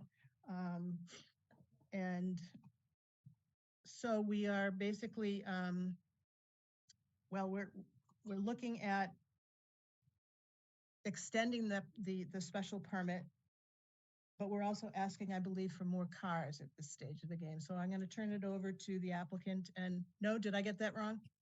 I'll explain it. Okay. I'm going to turn it over to you now then. So the original application 5 years ago, this is a 5-year permit, was for storing 12 cars. But in the course of the hearing, the Board of Appeals decided they thought that maybe was too much. Went down to 6. And they permitted 6 cars to be stored. So I'm here with Colm Dunphy. He's the person who has the antique cars and is living there. And we're really here tonight just to say that this is an application for renewal because the special permit will expire at the end of the 5th year from when the permit was issued. And there has been no change whatsoever in the use. And there have been no complaints received by the property owner during this time. We also wanted to let you know that there were some trees planted along one perimeter to sort of screen the garage from a neighbor. This wasn't a condition in the original permit, but was done at the request of a neighbor. And Colm has, talked to a couple of his neighbors, and they have expressed no concerns about this use. So I think this should be a very easy renewal to grant. I think that, it's just the nature of the thing this is a time-limited permit, and I assume the board will want to grant a time-limited permit again. We'd ask for 5 years. It's amazing how quickly 5 years goes by, though. I can tell you, I was really surprised that this one was due, to be renewed. But the owner's been keeping track of it carefully. And the cars are really amazing. I actually have one parked out in front of my house right now because it's such a beautiful day. Drove over in one of them. So, unless you have specific questions, I don't really have anything to add. With these renewals, the main issue is always, has anything changed? And then have there been any complaints? And I can report that in both respects, nothing has changed. There have not been any complaints that we're aware of. Okay. And the hydraulic lifts are not a portion of this. That was just what was written for the first time around. And correct. So that's all the same. I mean, the garage inside is the same, and the number of cars permitted. We're not asking for an increase at this time. Okay, so we're looking for the 6 cars in the current garage. Mm-hmm. I'm going to assume I have no questions. This is seems pretty simple. I assume there's nobody out there wanting to speak on this, Julia. Very good. Let's get this taken care of in record time if we can, after the record time of waiting. Sorry about that.